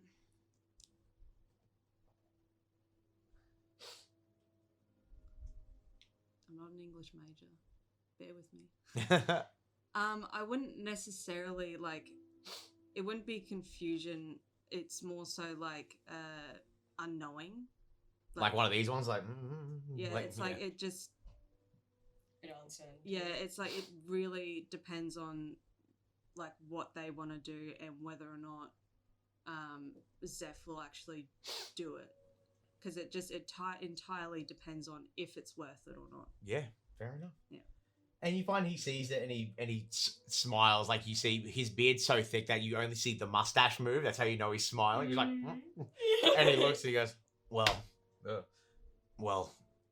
either way, good to have you back, kid. I know the kids are gonna lose their fucking minds in the morning, but I'll let your mother know. We can talk about it at breakfast, okay? Okay. Love you, kiddo. Love you too, Dad. And he finally stomps off into his room and shuts the door, and you're able to go to your room sheepishly, might I add. Yeah. Do you want to describe what the room looks like for everybody? Because your room's like circular because of the way your dad built it. Yeah. So what would you describe what it looks like? So, pretty much just think like a grandma's cottage. Like you've got a lot of timber, a lot of like just old items that have been handcrafted, that has been made by Zeph's father. So there's basically a bed right in the middle where the window is. So when they come in through the window, they kind of jump on the bed so that's not a loud noise from creaking of any floorboards. And on the bed is just this kind of like an old quilt that looks like it's been handed down through generations that Zeph can't say, I don't want it, because that's disrespectful. There's not any sort of like, I guess you could call like knickknacks and stuff. A lot of the stuff that's in there is just very plain, very basic necessities that they need. The things that they do need for their job is hidden away from their family. Fair enough. Is there anything you do pre-sleeping, or do you find it's like from the door to the bed you just like strip off everything you don't need just and clonk out? They're having a shower. You're definitely able to, yeah, you go to the bathroom and you're able to like burn the coals to heat up like the rocks and stuff, and you put it into like the big wooden like barrel that's topless, and you're able to pull the latch and the water slowly drips out over time. So you've got like a 2-minute limit, like 3-minute limit to like finally shower off. But man, is that not the greatest shower you think you've ever had in your life? There was the first time you had one when you came here, and there's this time right now, and this one definitely takes the cake. Yeah. That shit ruled, yo. So freshly rejuvenated. It's like one of those things where it's like, I feel like when your whole body relaxes and those tingles go over your body as like you finally hit that peak relaxation, there's like a flutter across Zeph's skin as they go, and like your skin like fully relaxes into like your normal like grey skin, almost white form. Yeah. And unless there's anything else you want to do, once they're done with their shower and they're in their I guess it'd kind of be like a nightgown-ish thing. They haven't seen their siblings in pretty much a week. So they're going to quietly go into the twins' room, and then after that, the sisters' room, and kiss them all on the forehead as a hello. You're going to get me to roll stealth. Yeah, roll stealth. Come on. That one. I won't make you roll sleight of hand. I'll just make you roll stealth. Wakes up the entire Resident house. Rogue, come on. wakes up the city. That is a 17. So going into the twins' room first, that one's easy enough. You push open the door ever so slowly, and it just swings open, and you see these two fucking mad scientist shocks of bright red hair. So your dad's got dark red hair, but your mum's got like that flaming like ginger red hair, and they're just out the bottom of their little blankets, and little sleeping dudes just fucking chilling out. And you're able to walk up and kiss both the kids on the cheek. I just want to get let me just double check to make sure I've got their names properly, because I want to make sure I've got them here, because they're very cute. Fardris and Farnham, that's right, or Fardry and Farney, as everyone else calls them for short. Like maybe no older than 9, like freckles all over their face, and like one of them, like she was there. Fardris sleeps with his mouth open, so I was like, and he's got like 2 teeth missing on one side, where his teeth have been falling out. And you're able to give them both a kiss. They only stir a little bit, but they don't wake up. And you back out slowly, and you go over to Gigi's room. Is it Geras or Jeris? How we originally describe it? Because we just call it Gigi because that's her nickname. Yeah. But I think it was like Garrus. Garrus, okay. Yeah. So Garrus, you go to Garrus's room. I'll make you roll another check for Garrus's door. It's 13 plus 9. There you go. Oh, excuse me. What are these bonuses? Holy shit. You're able to... Insane. I know, it's crazy, right? You push the door open, and Garrus's room, or Gigi, as everyone in the house calls it, her room is a bit more typically teenager adored. You find, even as a teenager, with dwarven culture and society, as I don't know if anyone here is aware, but both male and females grow beards. It's just a classical thing that happens. Garrus is one of those girls that decides not to keep it. She actually shaves it. She likes having a cleaner shaven face. So you find she's got this like plump little love heart face with her bright red braids tied in very nice. Her room is very gauche. Like she got a lot of, like, your family don't have heaps of money to spend, but your father is a master craftsman, so he is able to build a lot of things that she likes. She has a very beautiful vanity table and a seat and, you know, like a dresser and all that sort of stuff. You kids never went without, ever. It's just, it's more homey, handmade. And If you're able, it was asked, it was made. literally, Yeah. you're able to sneak in and quickly give Gigi a kiss on the forehead, and she doesn't stir at all. She's out like a light. And you're able to sneak out, shut the door behind you, and then the rest of the night is yours. Do what you please before you find rest. Yeah, I'll head to bed now after seeing that everyone is okay, and having that just massive weight just be released off my shoulders as I get into bed. Okay. You go to bed, and you let the night take you, as everyone slips in for a long, well-deserved rest. And that's where we're going to end tonight's episode. You all level up. Woo! Including you. You can only go up one in your fighter class. Thank you kindly. What level are you? I'm ahead of us because of the warlock thing. But the warlock thing will be discovered as time goes on. Oh, Yes. that's right. It's basically not null and void at this point. gotta You go go to to the manage but- levels and stuff. But that's stuff that you can do in your own Yes, time. yes. Do not stress whatsoever. Pull that key, we're all like, Gotta do it now! What level are we at now? 5? You know, you're the 5 now, so you're going up to 6. Ah, my multi-class. The option is there. We'll talk about it. But thank you so much, everyone, for tuning in. Fucking great session. You have been through trials and tribulations these last few days to get here, so you're all better adventurers for it. That's why we are leveling up. Again, thank you everyone who's tuning in to join us. Well, now that we're in the thick of it, I cannot wait to see what's going to happen here. If you've been following us since episode 1, thank you. We appreciate it. We love you very much. Go follow us on our TikTok, Instagram, Facebook. All the links will be put in the show notes below. I shall do that. Is nice. Is there anything anyone wanted to throw in for plugs before we leave? negatory stuff, Amanda. No? Same stuff. Check out Seb Make Stuff. Hey. Check out Dungeon Nerdettes. Check out All Caffeine No Talent. Right. All the Seb's links all popping over up. it. Excellent. That's your job from now on. I don't want to do this All anymore. the links are in the Comes description. If Oh! you want to follow more of what we do and see more of us, jump over there.